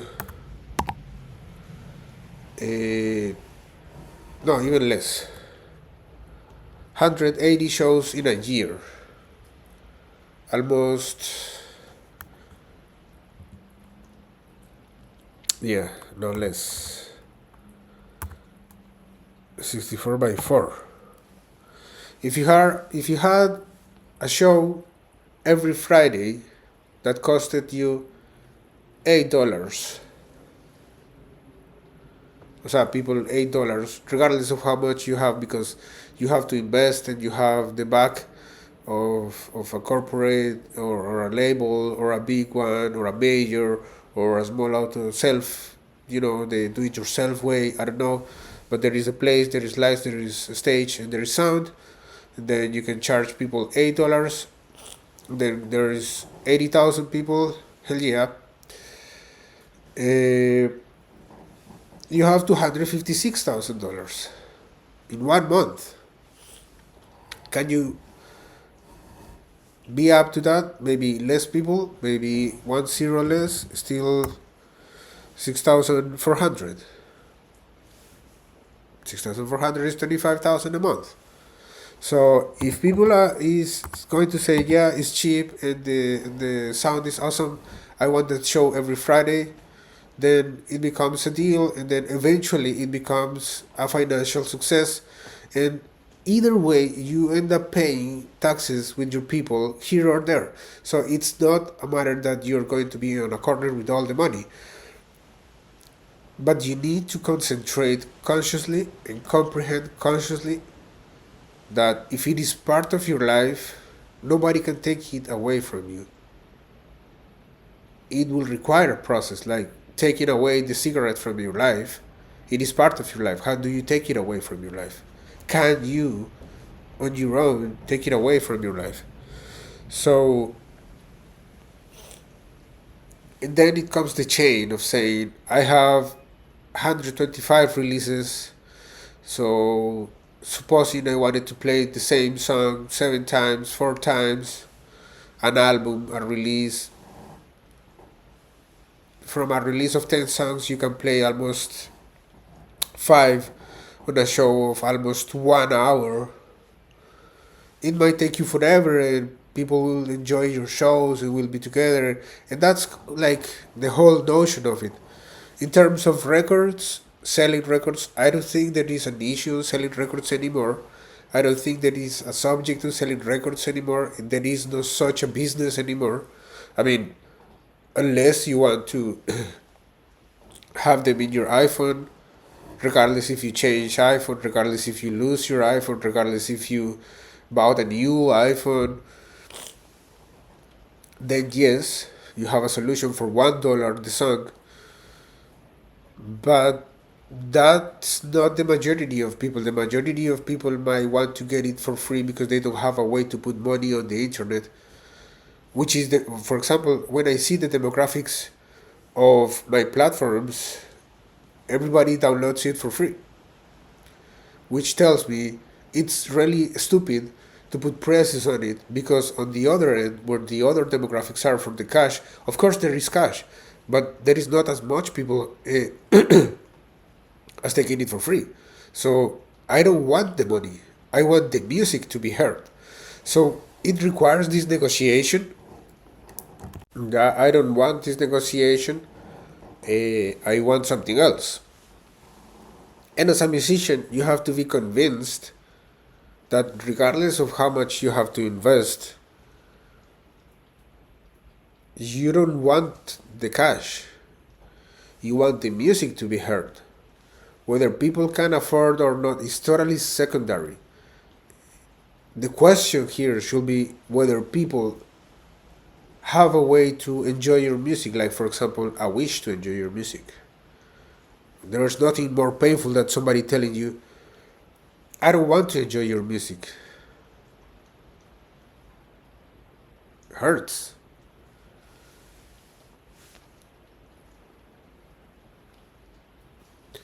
And that's sort of the question. Once you are in the entertainment business, it's even more important. Do people want to enjoy your show? So, if we comprehend consciously, it will start be part of our life. And if we don't, like if it is subconsciously, like under the effects of something, like under the incorrect spell of having so much money, like somebody comes and says you are very talented, I promise you 7 million, but you have to make some shows, and then you don't negotiate anything, and then you don't know if you're diplomatically with another person handling the thing, you will have to bite and bite. And the problem with it is that it becomes a vicious cycle in which you have to find a little spot to get rid of that person and take advantage of their disadvantages. And then come to a small place and then have to take advantage of their disadvantage. And it becomes part of your life because then you are being conscious.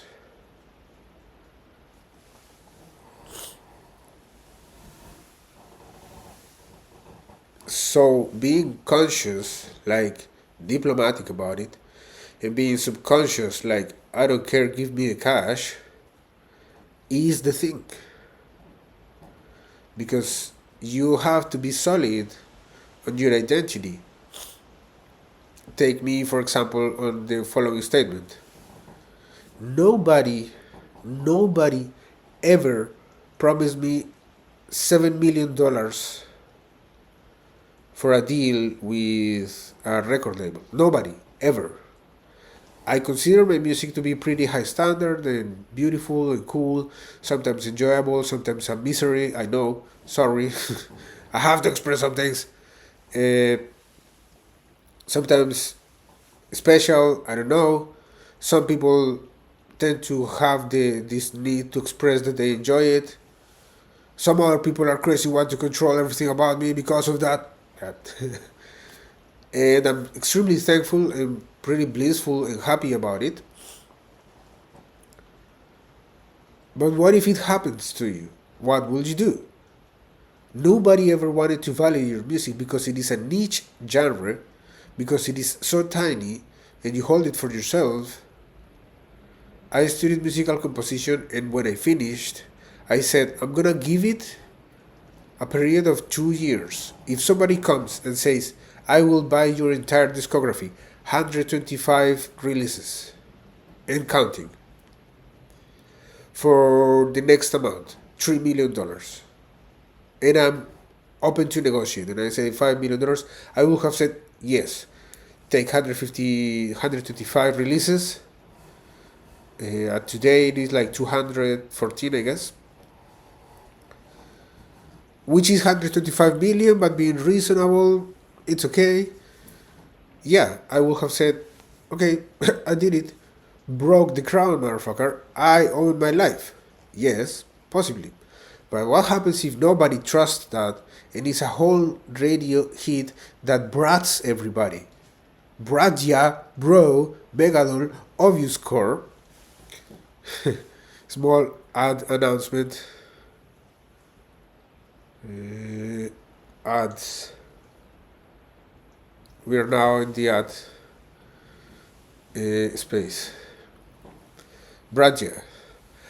3, 2, 1. No. 3, 2, 1. Now. Have you ever felt the need to brat yourself a little more? Well, then Megadol is up to the core out of it. Breakcore, hardcore, brats you even more.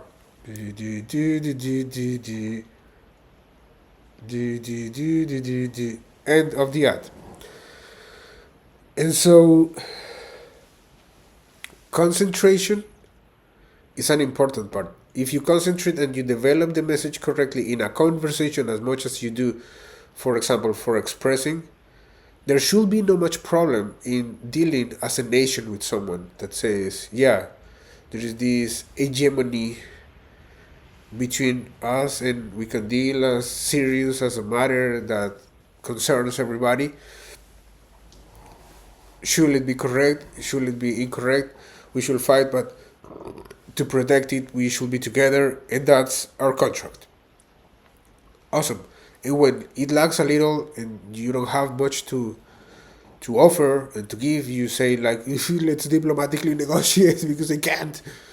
And things should be handled correctly. Subconsciously, it will become a problem because you will always get stuck. How to get conscious and how to not get subconscious is a matter of practicing what I said before about the air. It will open your mind, it will keep you conscious, it will keep you awake, as much as new wave, as much as mindfulness, as much as yoga, as much as the sacred texts. There are different technologies that allow you to get there, which is the consciousness was a more trendy mainstream term for awareness, but it is the act of concentration in a conscious way. So yeah, it's to develop an identity, it's to develop something that nobody can take away from you, that you're serious about, that you're responsible about. Sometimes it in reality can act as our axis, the thing that holds everything together. And if you get to that place in which your axis hold everything together, what will you do if nobody wants to pay even a cent for that, but everybody enjoys that? Everybody wants to enjoy that. It will be a symptom that you have a great amount of power to deal with your own assets. And then you will have to decide whether it depends on someone else's pocket money or investment backend or being a major, or you do something else. Sometimes people say, I am studying to be a lawyer, for example, or I want to study mathematics. But in the part time to keep up my life, I work as a barman on a night cafe or in a bar, and I make some money serving coffee, helping here, helping there, and I have a student job and with a student salary. Yeah, that's an option. And you are doubling your turn. I mean, you're studying in the day, working in the evening, night. You could have done that same story again, this time a little more difficult with more complicated matters, by saying, okay, nobody gives a fuck in terms of cash about my assets, about my product. What do I do then? If I were you, I would have said, I'm going to have an entrepreneurship, really tiny, really small, with only one employee, myself. How to do it? I will own, I will earn all the merits for any educational institution to say, let's see this. I will pay your fees, the entire program of studies will be paid by the academy. The institution will pay for that, and they will give you where to live, and they will give you something for food. If you achieve that, you're earning certain cash, and in today's age, it might be enough. But in the road, you will find that it is going bigger, and that the destiny of it is going bigger and not being into bankruptcy by someone else. There is million ways to going bigger, and after you finish that process and you have a secondary job with a secondary profession, what I'm trying to say here is that not everybody breaks out as a great musician the same way. And it is something that we have to embrace, that we have to accept. Because the results sometimes, based on your destiny, have to come from other sources. And the human brain is so beautiful that it can adapt to any kind of knowledge. You can be useful for anything and people might want to pay you for that. But you have to be ready and you have to have the skills at the right time, because when they call you and say, I know you were studying something else, or but yet you were studying this particular profession, and you start saying, no, it's my music and I want to be a rock star, but nobody pays a cent, blah, they will say, okay, goodbye. But if they call you and they say, based on your interest and your curriculum, we have $50 an hour, do you want to work now? You have to have the skills, you have to have the preparation, you have to be responsible, committed, and comfortable with what you're doing. Because let me tell you, if you have $50 a week, which is $250 a month, and you start saving the tenth part in 1 year or 2 years of working, that will add up. And in those 2 years at night, if you have an 8 to 5 or a middle time or a part time, whatever you call it, you will start saving and living your life and not get stuck in the fact that materialism and money dictates who you are. That's what I'm trying to say, that the artisan expression, I enjoyed it so much through my entire whole life, and I built my fortune on something else. And I had that expectation and I had that dream that magically everything will disappear and somebody will come with $10 billion label deal saying, yeah, here we go. But remember, those major label big deals beyond $1 million, $1 million, $5 million, $7 million deal is a debt that you own. It's a debt that you accept. It's a debt that you want. And it will start being part of your life if you accept it. and comprehend it consciously. But if you reject it consciously, you will be free of any debts. Debt. Debt is the key word here. Selling should be a problem, and you should be ready to back your project by. Oh no! Sorry, I thought I broke something. And yes, another answer to that is when you are big, when you are already big, when you own the debt. How do I get out of here? How do I get free? I want my money. I want my investment. I want my assets. I want my thing. I'm gonna get killed by a debt is not fair. What law says that it is just is not just? I'm in the middle of a conscious consequence of my own conscious comprehended decision. Right. That's the point. Another way to look at it is that if it is hot, it doesn't burn you. It might be as hot as hell, but if you are concentrated consciously, it doesn't burn you. And if you don't fall into the trap of a corporate-minded person wearing a mask telling you that your music is way too expensive or that it is worth way more, if you don't fall into that trap of having cash, if you don't fall into the trap of needing money to value your music or to value your life, that it is the only focus, I can only focus on my music, and first you will, if you fall into that trap, first you will never enjoy your music because you'll always be dependent on the fact that people have or don't have money. And remember, Donald Trump is the president. He don't want normal people to have money. He wants only the rich, and for that to happen, he needs to promise the rich people they will be richer, and then he will destroy them to get he himself even more richer, and that's the government of the rich. It's terrible. It's declining. It's denigrating. It's something as 21st century people we thought it will be surpassed and evolved from it. But here we are, 21st century, and the rich still governing our countries.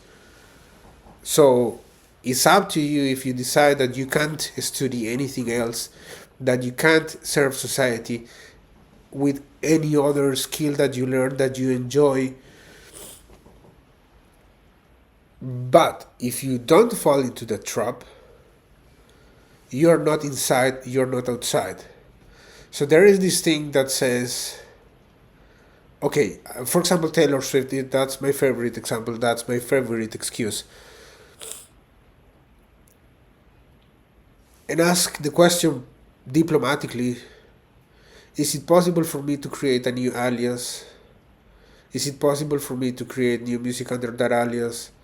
And, make the project by myself, not interfering with you, and whatever legal issues that we have to solve because of my intentions, because of my other projects and this project, we can solve them secondarily.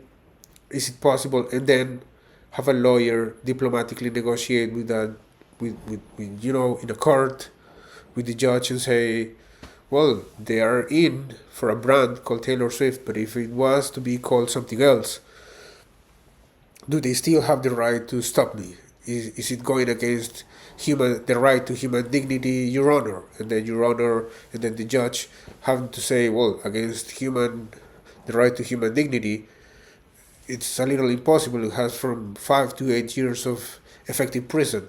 So no, do your thing on your own. That's way easier than a legal dispute for what does the contract says.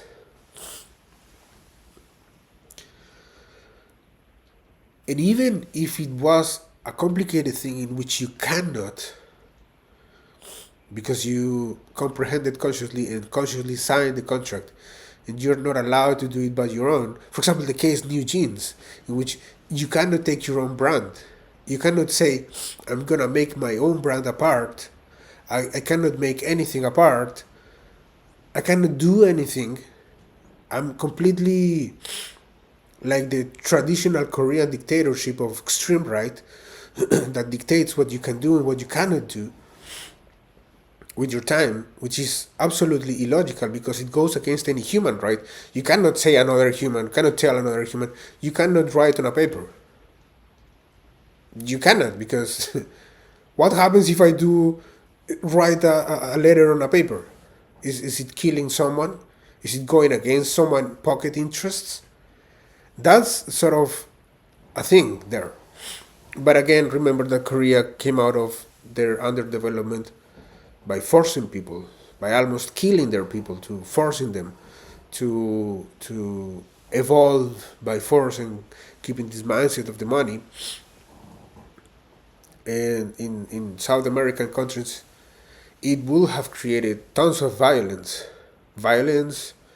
extreme violence, in which people will say, no, we will destroy this country before you force us to do something like that. And it is the power of the people in some sense, and it's beautiful because of that. There is not only the power of the rich, there's always a counterweight to the rich, which is the ignorance of the people who don't have the money, who don't have the authority, who don't have the power, who don't have the knowledge which gives and brings authority and power. And is an empty space, so beautiful, filled with the signature of each person. It's beautiful and it's special, but people have the right to reclaim that, to withdraw from it. And if it were that situation in which they can manipulate all your actions, in which they can control every move that you do, in which they can say, you are a robot, I need to control you, see an overstated dictatorship, then you should think about it as though you're not there on their materialism, and you're not in your creativity. You're not a human being. You're not a capitalist animal. Nobody can kill me. That's the mindset. You're not there, not here. Nobody can kill you. It's not daylight, it's not night, because the sun is starting to appear. I didn't came here from the uterus of a mother. I didn't came from an egg, from the soil, or from sweat. I came out from heat, because energy creates.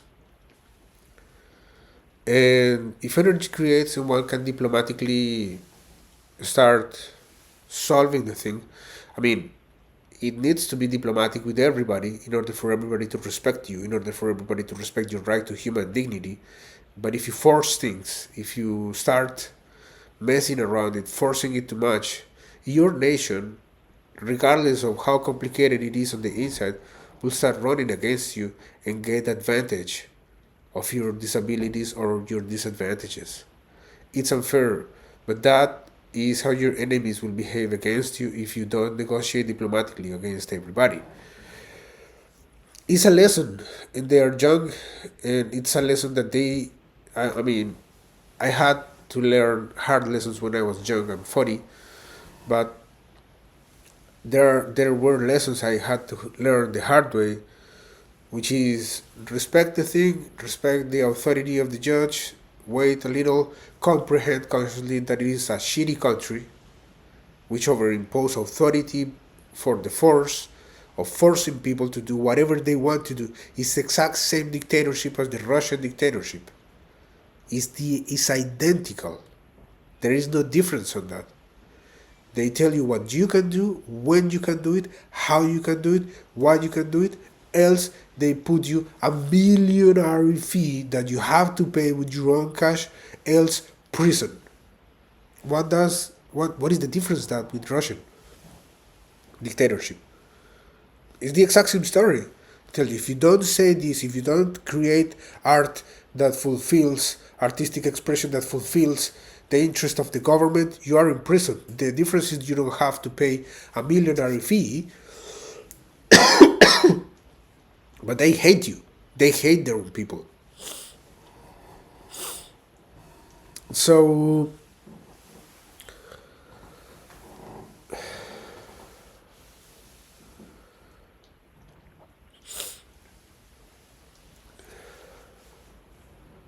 there is this beautiful lesson about patience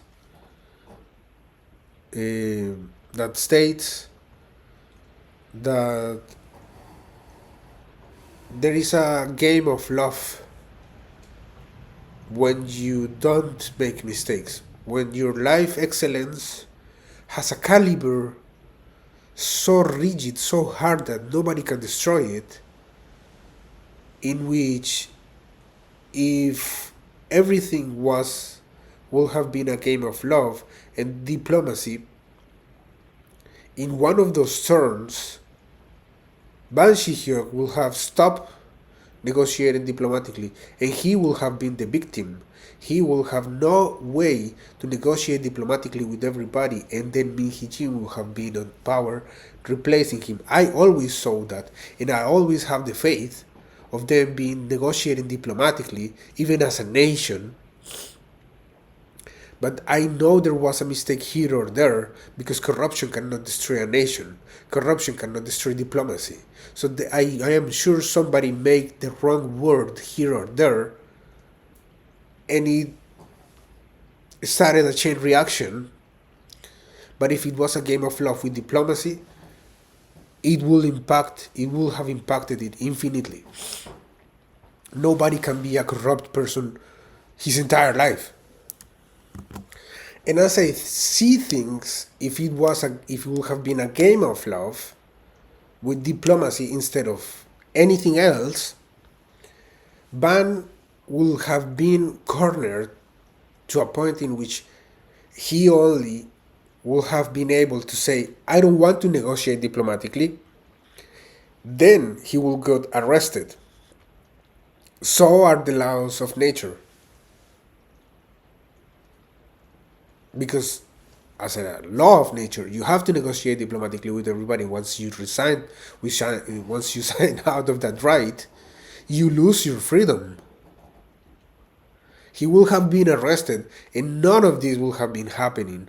But it is not something that you born learning, or that you are grown, that you know since forever. It's something that you get to learn later. Eventually,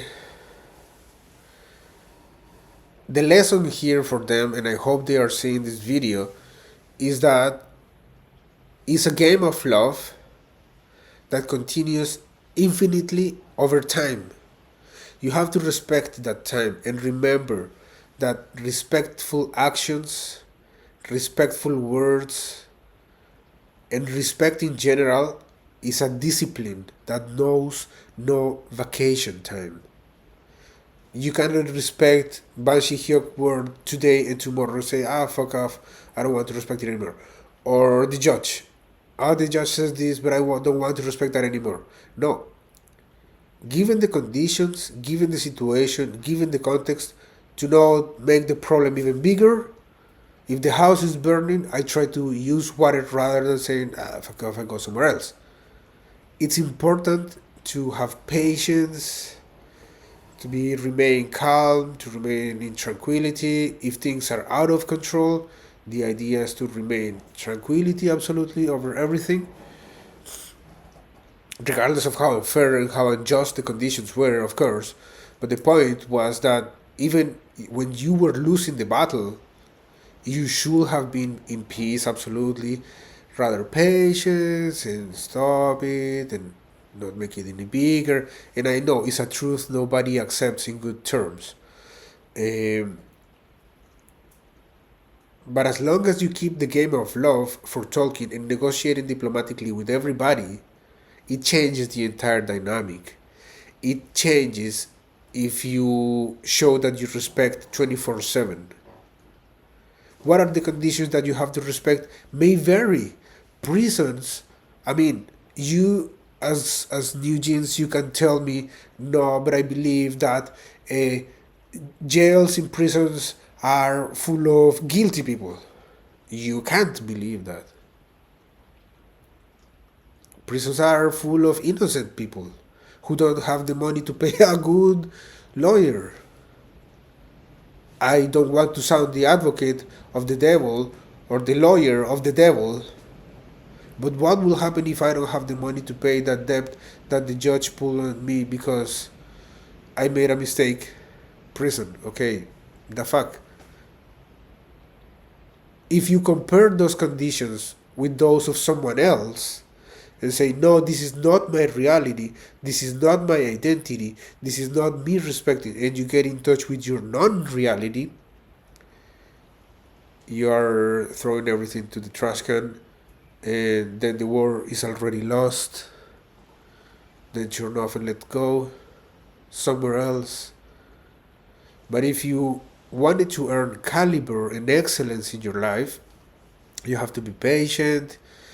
You have to understand that not all conditions are unfair, not all conditions are unjust. And it's a game of love. You have to respect 24/7. There is a beautiful line that says, Dana created mentally God out of a rock, out of a stone down there.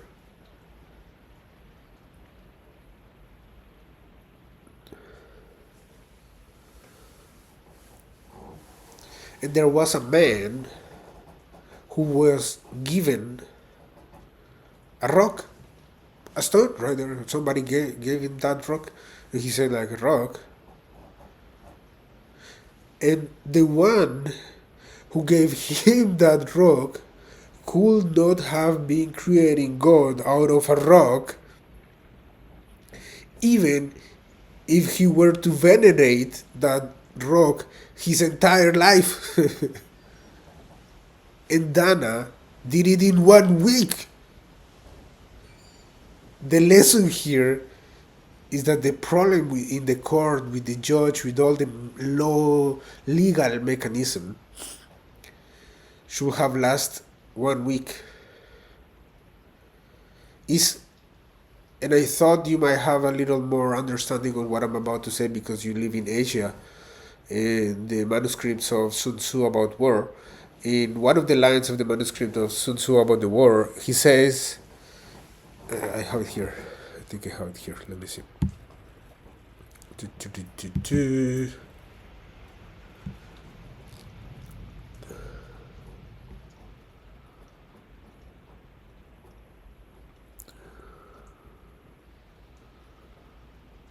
Look, normally in attack by fire, because you are under fire, clearly the thing is out of control, you are attacking each other.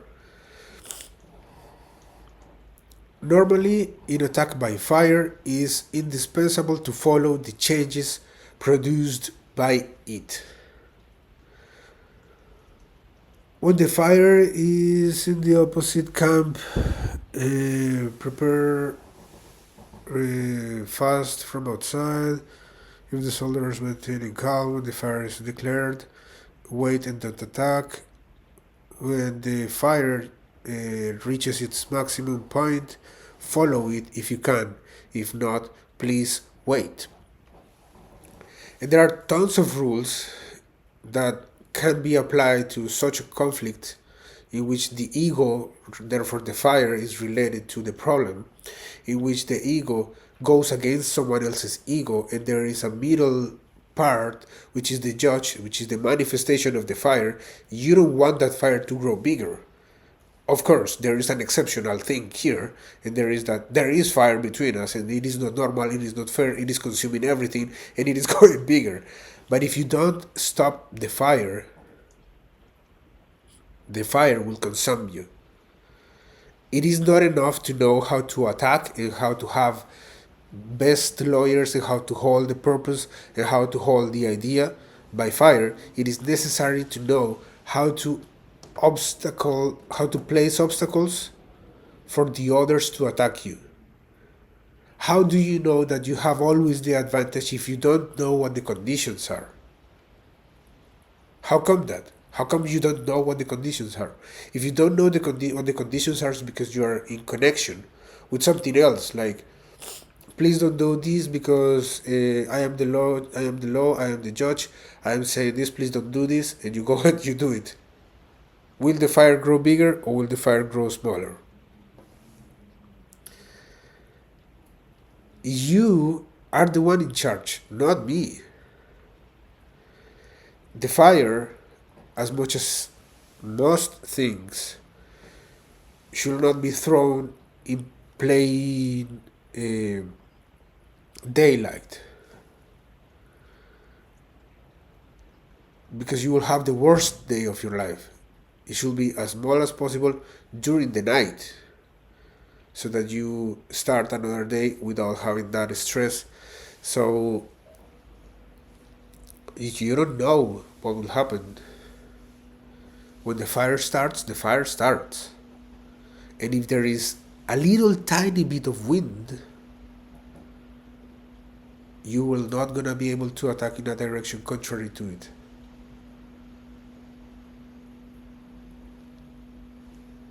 That translates into you are not gonna be able to stop it. Starting at the point that we are humans and we cannot stop fire. We can only calm down the fire and try to avoid for it to happen again. It's my humble opinion. Try to not take it to happen forever. Try to be patient. I know that when one is young, is horny and dumb because of that, but in your country, people don't know that. And it's a dictatorship, although it's not as evident as in the north, although it's not as evident as in Russia, it's the exact same dictatorship. And it's so difficult to change that because it is so ingrained in culture that politically it comes to the roots. How do you change that? I don't think you deserve that torture. But as adults, because if you were children, nobody would request so much responsibility from you. But as adults, one of the lessons here is how much pure attention you can offer, how much innocent attention you can offer, how much innocent concentration you can give and lend to the judge. It's not about life, it's not about shows, it's not about music. It's how valiant you are to lend your life to the judge, to lend your concentration to the judge, to lend your attention to the judge, to lend your purest attention in an innocent way. Because remember, he is not judging in terms of fair or unfair, just or unjust. He's judging in terms of innocent and guilty based on what he says, or she says, I don't know who the judge is, but based on what the judge says, someone is guilty, someone is free. You are touching deep low now. And if you want to go outside of all this nightmare, completely innocent, you have to follow these strict rules. There is no other way out of there. Whether later, if you have something bad, I mean, if you were like me, I would have taken the chance of going back to him on hype, of going to talk to him about it, and going back to him as a diplomatic game of love, and he will have had to surrender. Nobody can stand a fire that comes from the game of love infinitely on time based on the most killer weapon, which is respect 24/7, with a diplomatic entity. It's impossible. That's why certain politicians don't necessarily represent the diplomacy of some countries, because the diplomatic career requires a different caliber, and they are the feared ones. They are the tigers of the entire story, and the politician is the human being reflecting the necessities of the people. But when it comes to the diplomatic ring, you can be part of it in a game of love, in a game of respect 24/7, and you need to be innocent. And I'm gonna give you a trick that will help you if you ever have to go to the court again, which is goes as follows: innocence, pure innocence, because the judge is handling his statements and the statements in terms of guilty and innocent. Pure innocence comes out of two factors that multiply over n variables minus any number that the judge might want to imply over the case. The first factor is you have to memorize this. I'm saying, bro, you will never know because you are never going to try it. That's the first thing. You will never know because you will never try it. That's your argument. Like, for example, do you think killing a person is a bad thing? I will never know. I will never try it. It doesn't interest me even in the littlest possible way. That's pure innocence. And the other factor is a little more complicated, but you have to achieve it because you have to get out of this innocent. I know you don't like it. It's like a medicament. It's like this horrible tea that says, this is green tea. Drink it. It's good for your health. And it tastes horrible, but it cures you instantly. I know it tastes horrible because it's the situation what is horrible, not the tea.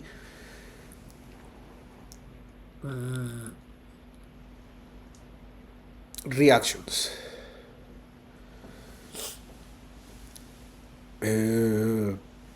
Reactions.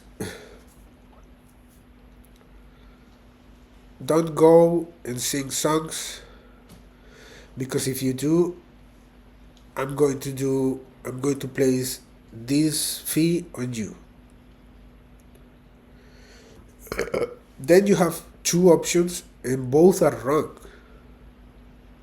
Both will make you guilty. The judge doesn't say that because the judge is not stupid. And he cannot be polarized to anybody. Even though you are smaller and younger, you should have the priority here. But it's Korea, remember, it's a dictatorship. But both situations are wrong. You cannot come and say, no, this is unjust, this is unfair, I'm gonna do whatever I want because they are destroying my creativity. That's the negative reaction.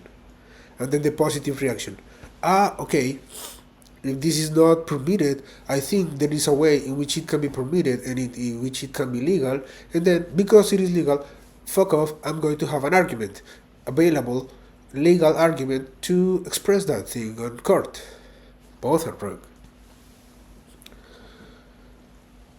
The thing about positivity and negativity comes out of neutrality. You have to be able to express and to show the judge that it doesn't affect you. It's like someone pulls a gun and shoots a bullet out of the heart of someone else. He was a good person his entire life. And somebody comes and says, bro, but you shot a bullet to the heart of someone.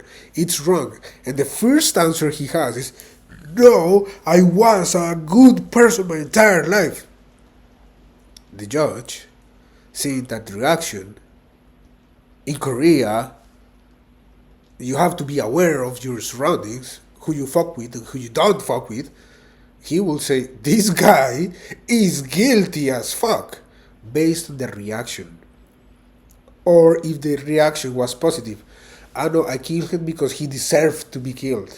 He was such a bad person and I was such a good person that he needed to be killed. I made a favor to the society by killing that person.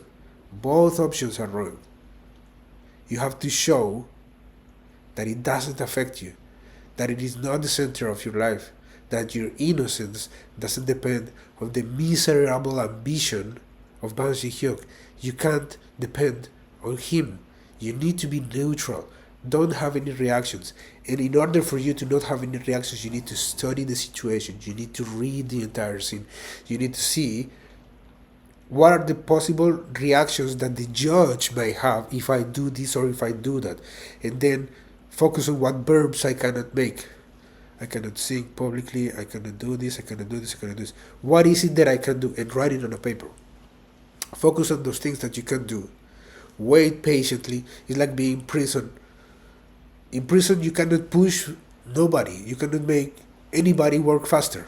You have to wait, and sometimes the incompetence this is talking about the laws and the judge mechanism. Sometimes they are incompetent because sometimes they don't understand, and sometimes they don't understand because they cannot understand, and sometimes they cannot understand because finally they don't want to understand. Is incompetence a little bit of corruption? Yes. Is the judge a little guilty? Yes. Is the judge a little diseased from its health and mental health? Yes. Is anybody giving a fuck about it? No. Who is the innocent? You. Why? Because you don't know and you will never try it. You will never try to sing. Is the good reaction. Is the correct reaction here. You need to know it's a game of love. You need to show it, express it in the gratitude and the grace of God that, okay, I'm not going to sing ever in my life. Not ever. One musical note. That's the reaction the judge needs to expect from you. And say, look, these guys are not guilty. Whether there is a second ring for this battle, it's about to be seen who's throwing the rocks. Right? But you have to be patient. It's a long battle. You cannot go signing out and fleeing out of a battle like that. And for that, you need concentration on what matters. Give me just 1 second because I need to check my WhatsApp. Something is happening.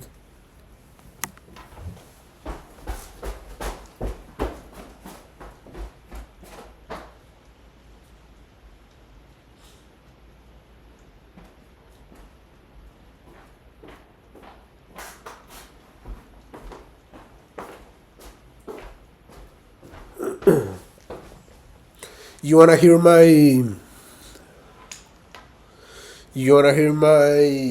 ringtone? It's a cool ringtone. Where is it? Ringtone. There's no ringtone. What is ringtone? Ringtone. Flowy. Flowy.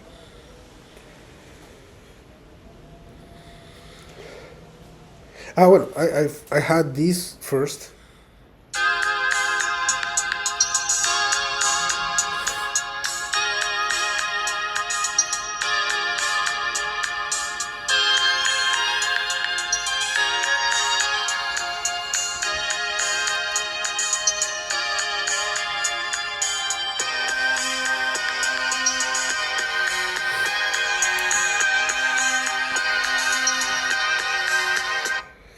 I love that ringtone.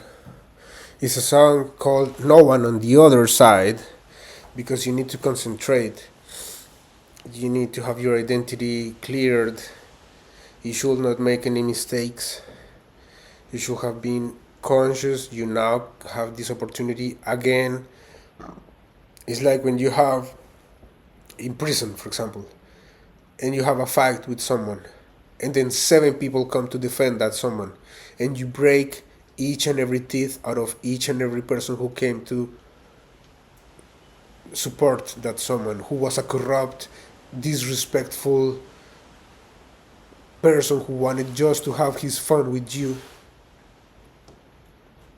And everybody earns you some respect and say, this guy is a mad tiger. Yeah, you earn respect. You need to earn respect anyhow. In prison, you need to earn respect. And most often times, is by almost killing someone. These are the rules. There are no other rules. How do you earn respect in the building of hype? Playing correctly, soft, psychosocial, good competence, communication, politely, being flexible. Do you think you can be like that in prison? No. They will net you and reward you 3 years of extra prison if you don't get respect. I.e., if you, in other words, if you let them kill you, they will not extend your sentence. These are the rules, these are the conditions. How do you know how it's going to work if it is not a game of love, 24/7 respect, diplomatic statements? We are one nation, we don't know each other, total, whole, 100% history. And the story of human evolution, yes, but it is not time for that. Diplomatically, yes, but these are the rules. So the rules are changing constantly, and it might there will be time for you to enjoy what you love to do the most. But it is as if you enjoy. I don't know how young are you, but when I was your age, I had a girlfriend, and she was 30, and I was 17, and I was so in love with her, and she was, yeah, absolutely mad about me, but sometimes I will call her while in the university, interrupting the class and saying, "Can we meet right now?" And she were like, "Yes, of course. What is going on? What's wrong?" And I was like, "No, I need you to go here, to come here, to meet me right now." And she was like, "But yeah," in the middle of her job, office job. "Yeah, but what is it that you need?" And I was like, "No, I need you to come with me to a hotel because I need to do something." I needed to make love with her at the most inopportune situation, at the most impossible situation. It's as if you say, "No, I need to sing a song right now." You need to remain calm, you need to remain neutral, you need to accept the conditions that are now, that are so strict, that are so difficult. The judge is judging based on who is guilty, who is innocent, not on fair and unfair. One. And two, if so, there is a saying in Pakistan, the one who is bad in the village is not gonna be the best person and citizen in the capital. And we can safely say the one who doesn't respect the judge in California is not gonna be a good person and citizen in Washington, D.C.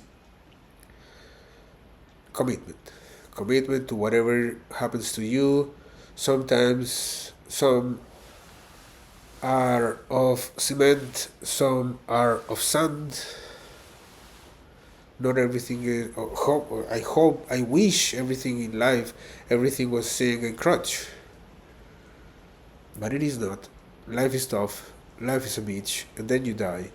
So enjoy your time, and if you have to deal with the judge, express your pure innocence, express that you don't care about anything, you're here just for the formalism of being respectful 24/7 because it is a game of love, diplomatically, but eventually you don't know anything of what they're talking about crime against you. You don't know anything about it, you don't understand anything, because you will never try to be a corrupt person in your mind and try to control.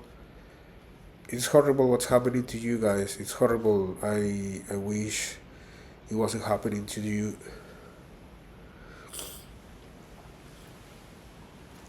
And it's important to understand that that's me, because who I am going to embrace the idea that you never make any mistakes. Sure. I am open to say you never make any mistakes. But the judge, he's not gonna be open to that. In his career, the conditions are shitty as fuck. You can fail 8.4 million times, I will still be here for you, saying, "I remember who you are, and I hold you in my heart, not in my pocket. I hold you in my heart, not in anywhere else. your grace, your beauty, your talent, your skills, your experiences of life, your beauty, your music, your musical notes, your inspiration, your dreams, your most profound fantasies, your essence is going to be positive to me. It's always going to be, or rather than positive, are going to be creative. And as such, I will always recognize them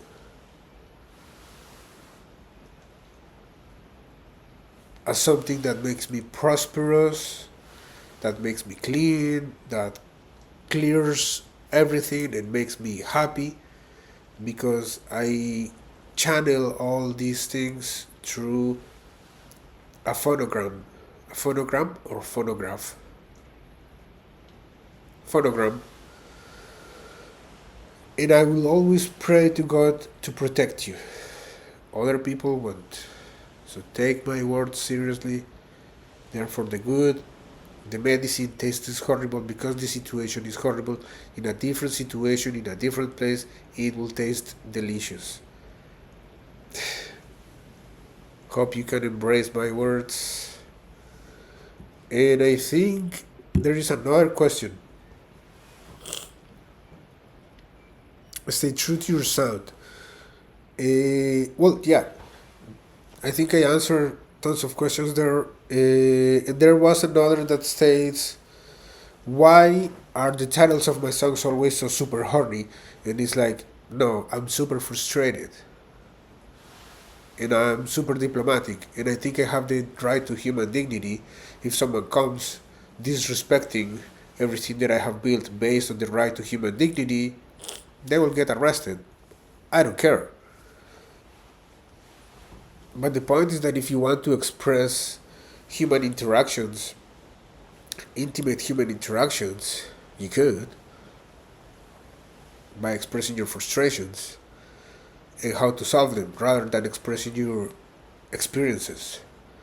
Because then you're exposing the most delicate and fragile part of your life to anyone, and someone might want to injure you by attacking that part of you, by condemning that part of you.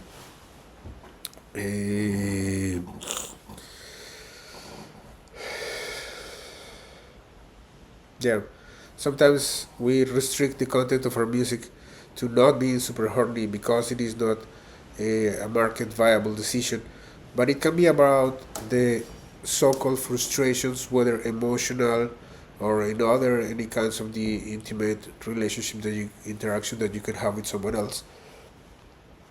In the sense of humor, like, I am so frustrated, this person did this to me, and yeah, or emotionally touching yourself in sadness sense. But the point here is about the potentiality and creativity that the person who is on the other end of the communication wants to approach.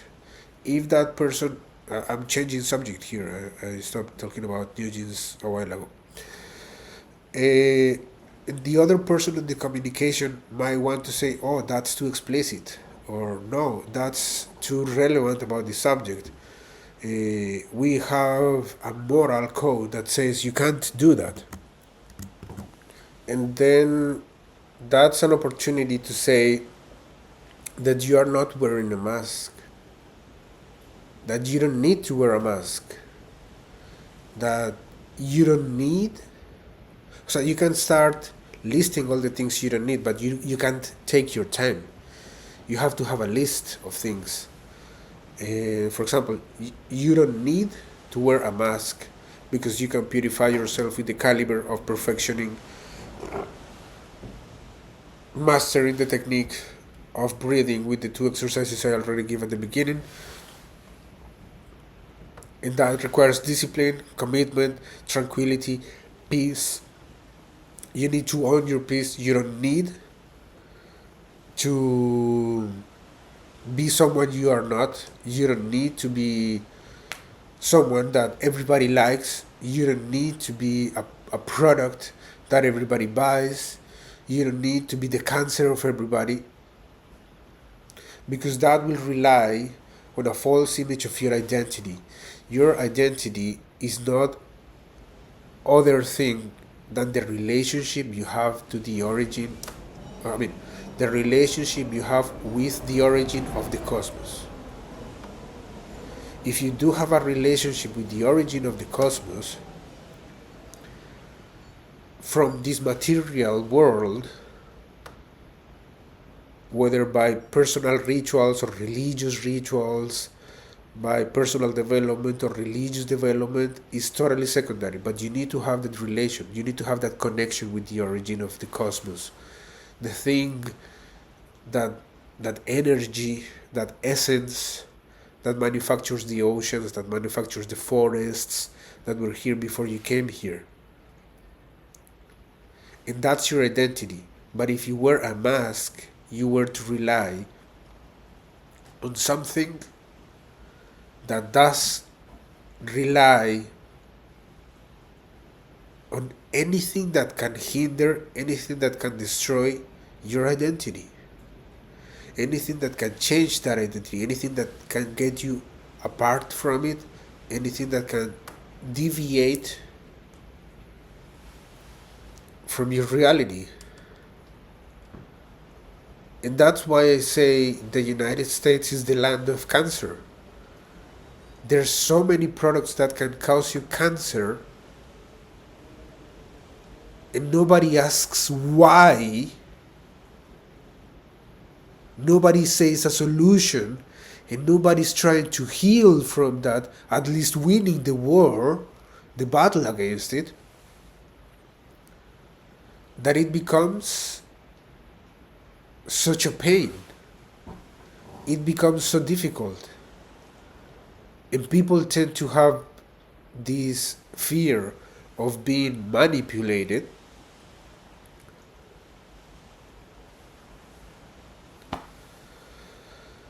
by instincts or by money or anti-diplomatic statements or anti-nation-wise statements, or against the game of love, and rather mixing in the game of destruction through a capitalist mentality.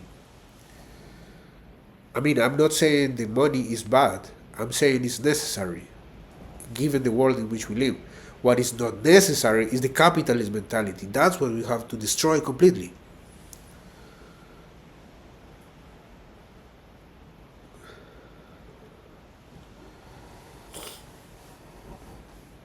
So that is complicated, that requires discipline, and you can get that discipline of thinking about giving thanks to the origin of the cosmos for creating the cosmos, for creating the oceans, giving that essence, giving thanks consciously through the exercises that I give before. Through those exercises, although they're mechanism complicated between reciting, inhaling, exhaling, position, the legs. But if as you do that, you give thanks consciously, say, yeah, I feel really thankful that I have water, that I have soil, daily, your life will be much better. Your surroundings, the people who surround you, will sometimes say thank you for doing that. And that's the only thing that we can plant. It's the only seed that we can offer to other people. Whether there is the push of luck of having a debt, a millionary debt with someone, is totally secondary. And you might come to the conclusion to say, I don't need a major label. I don't need a major debt. What I need is to move on, to start swimming with the sharks and learn their tricks, to fund my own thing. It's important. That's where I want to be. Some people want to be in medicine, some people want to be in legal realms, some people want to be in the technology realm, some people want to be in the science field. Well, technology is also science, but it's science in the sense of mathematics or physics or other more scientific, not so practical. Well, it can be practical, but not in the sense of products. You're manufacturing products and technology, and on the other side, you're manufacturing the statements or the theories of it. And that will net you money if you do it correctly. And that money, as small as it is, will represent a big investment. So there is no such thing as no such a thing called limit to fortune. Fortune only increases whether you see where that wheel of fortune is going with all your cash.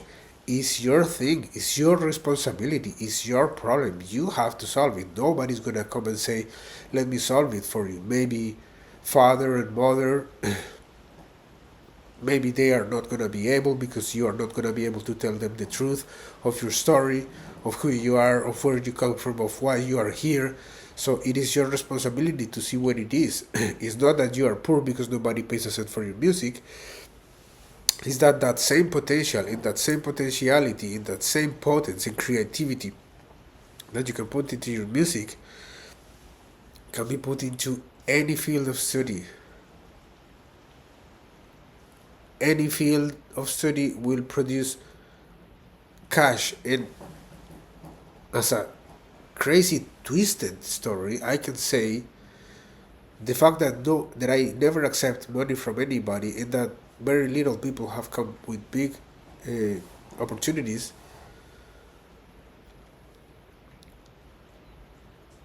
Some people may say it's a blessing, some people may say it's a curse. To me, it was a blessing.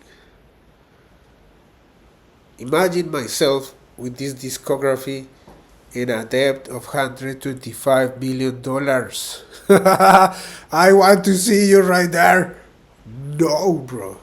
No, no, no, no, no, no, no, no, no, no, no, no, no. How much costs an album today?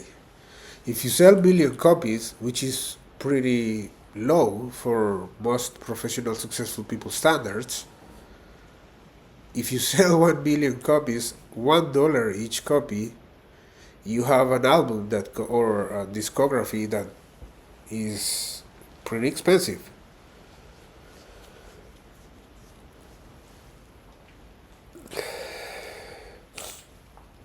And that's measured in a very basic, low-level do-it-yourself way. How do you measure how much costs your music? Well, by measuring how many social media engagement I have. Social media is a measurement of engagement. If people don't talk about it, if people don't share it, if people don't give it like, it's because people don't want to talk about it, because people don't want to share it, because people don't want to give it like. They like other things. It's as simple as that. And if it comes to the other area, which is transactions of $1 for one song, and everybody pays $1, and your fan base is about 70 million, and each of them buys one copy of $1, and you have 70 million, how much does that cost? 70 million for one song at $1. That's pretty do-it-yourself in a little crack cocaine mentality, because it's extremely basic. It's extremely rudimentary, so basic. Other people with the capitalist mentality, well, crack cocaine is not the correct word here, but it's a little too basic, too rustic. But a little more capitalist oriented people will come and say, no, it has taxes for everything, it has fees for everything. I have to destroy, and it is not 70 million, it is 140 million, and the half and the 25% is only for me. It's expensive. If you let certain things behind, if you left certain people behind, it's still expensive. There's still cash there. And the thing that needs to be excluded from it is the investment. However, how much you invest on it, do it for pleasure, Do it for happiness, for release, for sadness, for whatever you do. But it is not a business. It's as if you measure a relationship with someone in cash. Like, for example, the Catholics and the Christians. What do they say? You need to have money to earn the respect of my daughter. And it's like, I don't want that. No, you have to. Because this is Christianity. And you need the money. And we need the cash. And it's like, I'm not gonna do it for cash. It cannot be measured. You won't have that cash even if it takes you entire life venerating that rock you call the Bible. That makes people go crazy. By the way, it's like a cursed spell on everybody. Still, you keep using it. Wow, you're cross. But regardless of how many anti-hygienic texts you have, I'm not gonna do it for cash. I'm gonna do it for pleasure, for love, and if I don't have the cash to invest in that this year, well, I can start saving and have it next year. And if not, I can have it in 5 years. And in the meantime, I can still compose and have new music, not releasing it, being patient. Everybody has different conditions. Everybody has different rhythms. Everybody goes at a different rhythm. Everybody's in a different place. I wish I had my interplanetary ship fixed and repaired. And here I am, 5 years after I was a successful astronaut. I will have probably been working for NASA. I will have been probably working for SpaceX. I will have been probably working for the Nivelian. I've been working probably by my own with my Cabo Station Operative Agency. I will have been working for any interplanetary project. And here I am, frustrated, with no cash, with no skills to fix my own thing. And I am certain that I don't want to lend it to anybody to help me fix it. And there she was. Pamela came and said, I will lend you 50 million. Try to fix it. I invested the 50 million to try to fix it. It worked for like 2 months. And then it broke again. You're not asking me, but I am super frustrated about being an astronaut. And somebody might come and say, well, you are frustrated, bro. Land it because I have problems, right? To say that everybody's on a different stage, everybody's on a different condition, everybody's in a different situation, everybody have different restrictions. I wish I could be on a journey right now, seeing the evening, the orange. It's a beautiful sight that you have up there with these orange skies, and it's like the clouds are not white. The clouds can become blue depending on the territory in which you are. Sometimes orange, sometimes there's yellow skies and black clouds. Outer space is so beautiful. I wish I could be there writing a quartet string quartet music. But I can't. And it's unfair and it's unjust because I need the skills, I need the patience, I'm building them. I'm trying to study in order for me to fix my interplanetary ship. But it will take me at minimum 7 years. You know what it is to feel. It feels almost identical. I had from 2017 to 2022 almost, always the possibility to fly to outer space whenever I wanted to. It was beautiful, it was amazing, it was incredible, it was smooth, groovy. I took pictures, we went with Tiny Sergeant, with Jewel Music. I told him as a secret, I have an interplanetary ship, bruh, let's go outside. And they were like, no, you don't have an interplanetary ship, stop talking shit. And I was like, yeah, I have it in my house. And they were like, what? You're such a big liar. And I, no, I have a big house. And they were like, let's go to your big house to find out if you're a big liar. And I was not. And they were posting on their Twitter the pictures of a blue sun, beautiful, shining on our faces, and a big window. Was beautiful, was special, and it was between 2017 and 2020, 22, I guess. And I will always do these spontaneous trips out there whenever I wanted, and now I can do it never. If I wanted to do it in 2 years, I know I won't be able. There is so much field of study that I need to master and practice, and I only have the opportunity to be patient. I don't have the opportunity to be creative. I don't have the opportunity to be innovative.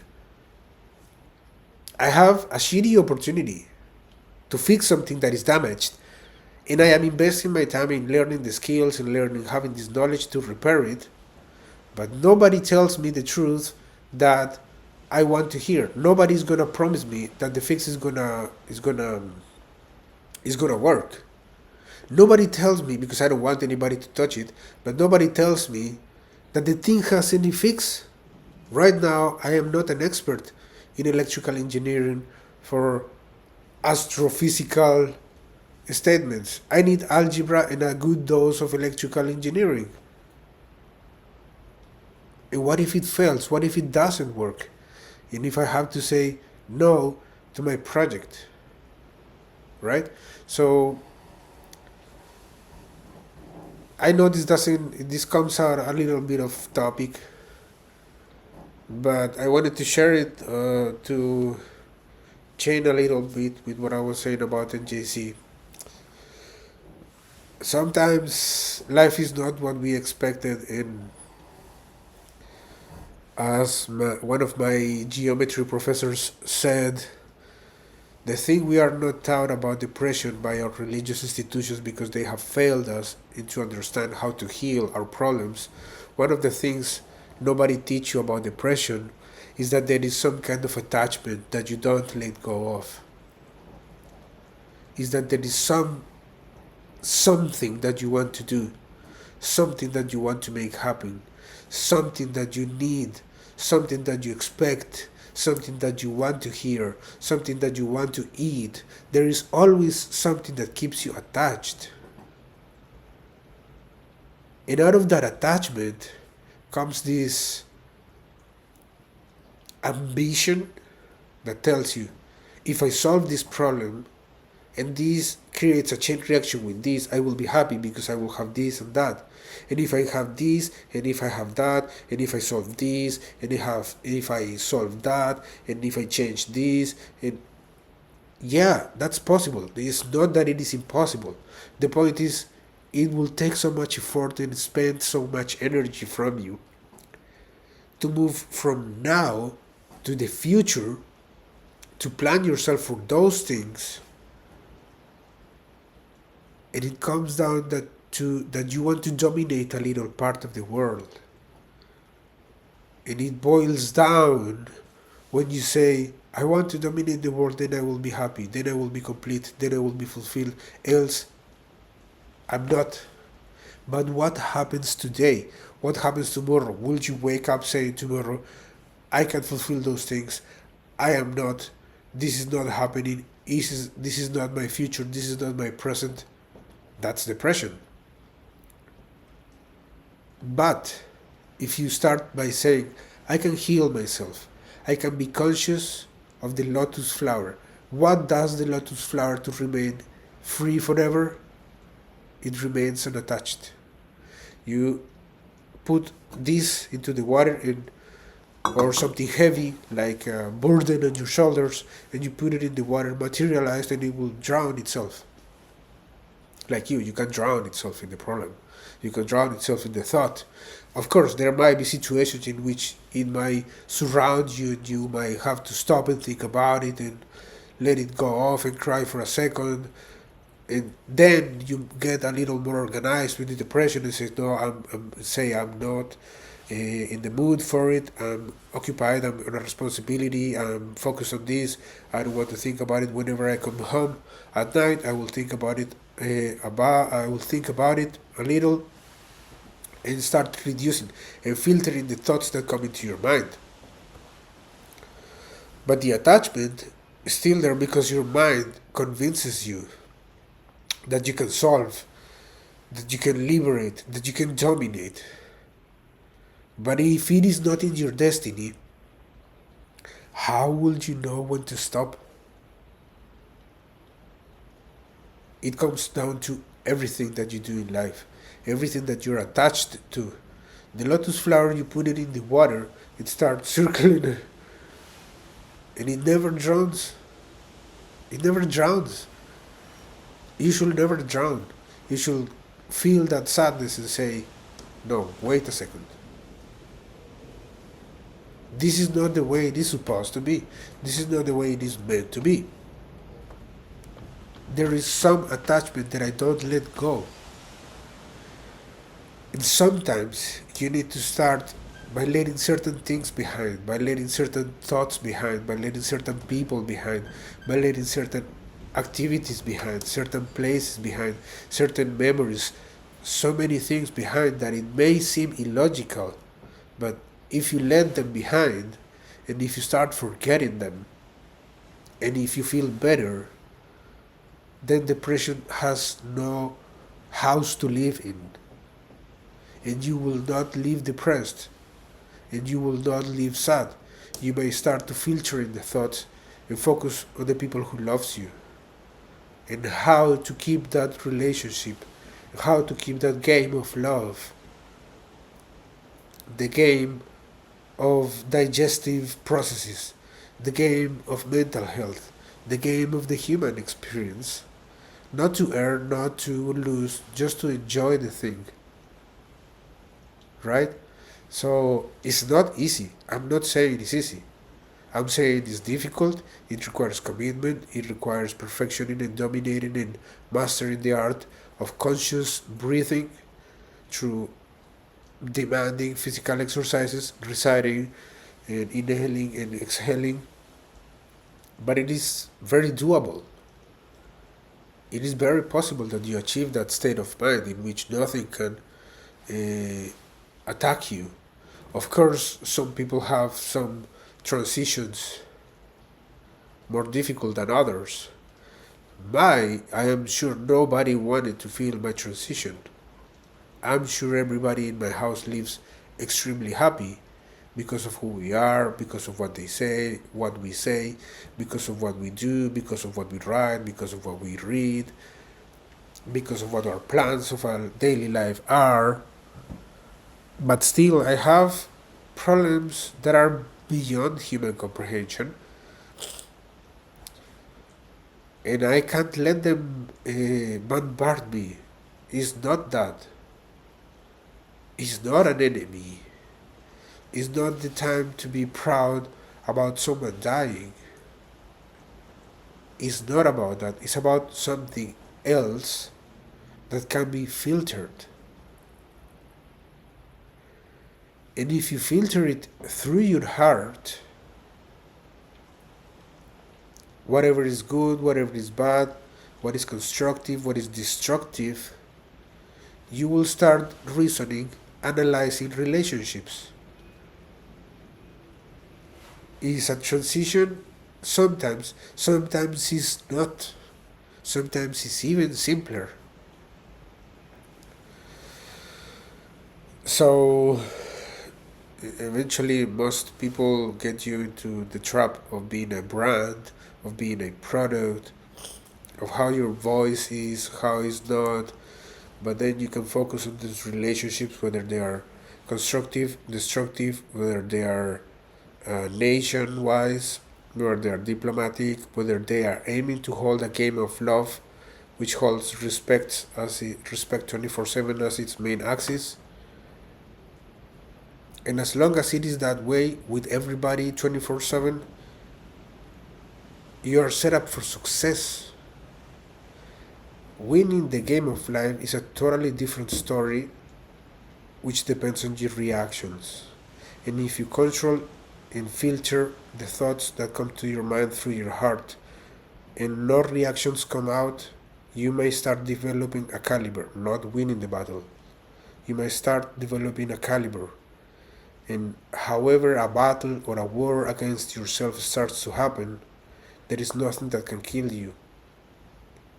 And you start to lose the fear of death, the fear to failure, the fear of success, the fear of anything starts to disappear, because this alkaline essence in your blood that develops through these exercises.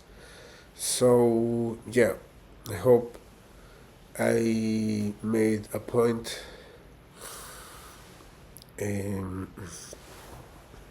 It has to do with how you live your life. It has to do with how you develop your identity. Identity is the relationship with the cosmos, the origin of everything.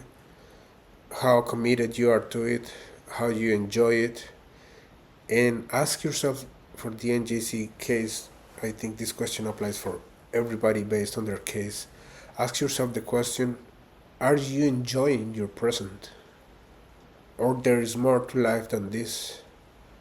Is there a kitchen course that I enjoy the most, and learning to cook is more enjoyable while it is finished?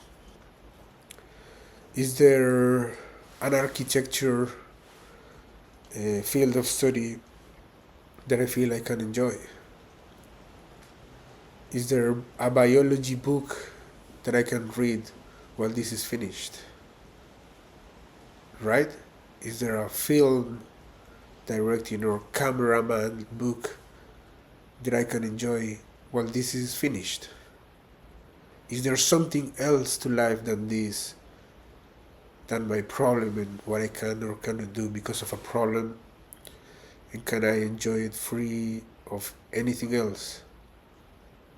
Is it possible to enjoy my own space, my own life? And nobody can stop you. There are no limits to that.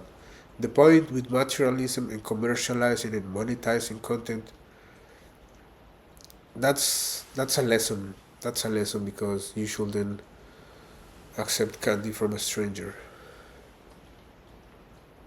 I mean, I know candy can be tasty as fuck.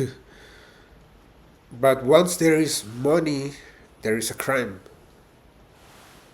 involved. Here or there might be a little bit of a crime here and there. But if there is no money, there's still innocence. The treats and developments and the experience of intimate interactions have innocence and have freedom. You're not losing your innocence, you're not losing your freedom.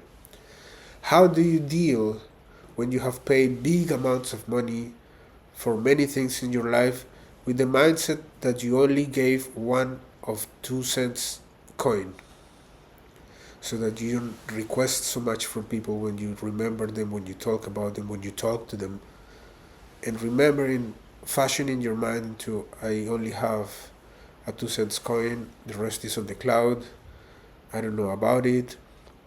Somehow the destiny will take care of them. Somehow the 2 cents coin might need to be divided into an irrational number. You know, I don't want that big burden on my shoulders. And most of the texts about strategy say that once you lower all the prices that you've paid over your life, some people might say thank you. I don't want that burden either. I don't want to hold such a fortune in my pocket either. I don't know how good it is. I don't know how much it buys me. I don't want to hold it. I want to have peace, bro. Don't give me 7 billion. Give me 1 coin of 1 cent. That's enough. It's okay. Don't rise the levels so much. So, yeah.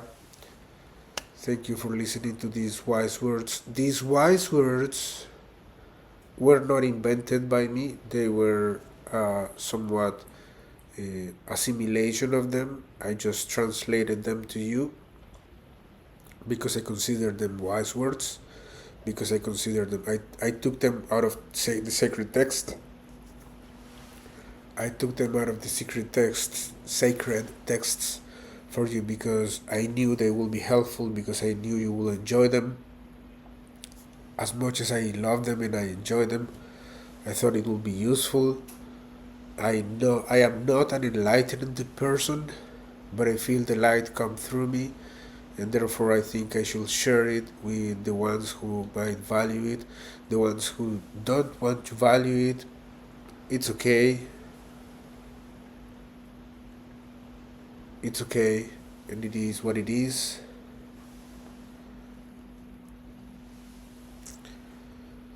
But still, regardless of what it is, I am thankful to God for creating the oceans. I am thankful to God for creating the forests. I am thankful for my human body. I am thankful even for the conditions in which I am now. They are unfair, they are unjust, but sometimes I say these difficult conditions, this misery that brings up to my life for whatever reason, might be a malady that the gods have sent unto me to test my loyalty to them, to test my loyalty to my commitment, to test my loyalty to my valiant being, to my caliber. It is what it is, and I can go out of it by being patient and thankful and not get eclipsed by materialism beyond my material world or my spiritual world. Like my wife is my spiritual world and the world is materialism. I don't want any eclipse between those things like that. I don't want to be the eclipse of nobody. I share these wise words with you because they're super useful, they're good, they're inspirational, and hope I saved some lives today. Hope I saved you from making any mistakes. Hope I saved you from making the wrong decision. Hope I saved you from showing the wrong reaction at court. I'm not telling you how to manipulate the judge. I'm telling you how to manipulate you in front of the judge, which makes a huge difference, and nobody will tell you that because they consider it's incorrect. Because it is Korea, but it is not that. It is that you have to behave that way in order for the game to respect you. It's a secret, and you need to know it. Somebody needs to tell you that, and if nobody's gonna come and tell you, I am going to do it. Yeah. Neyse numarıma dosyayla chatrayna chater pujipaye.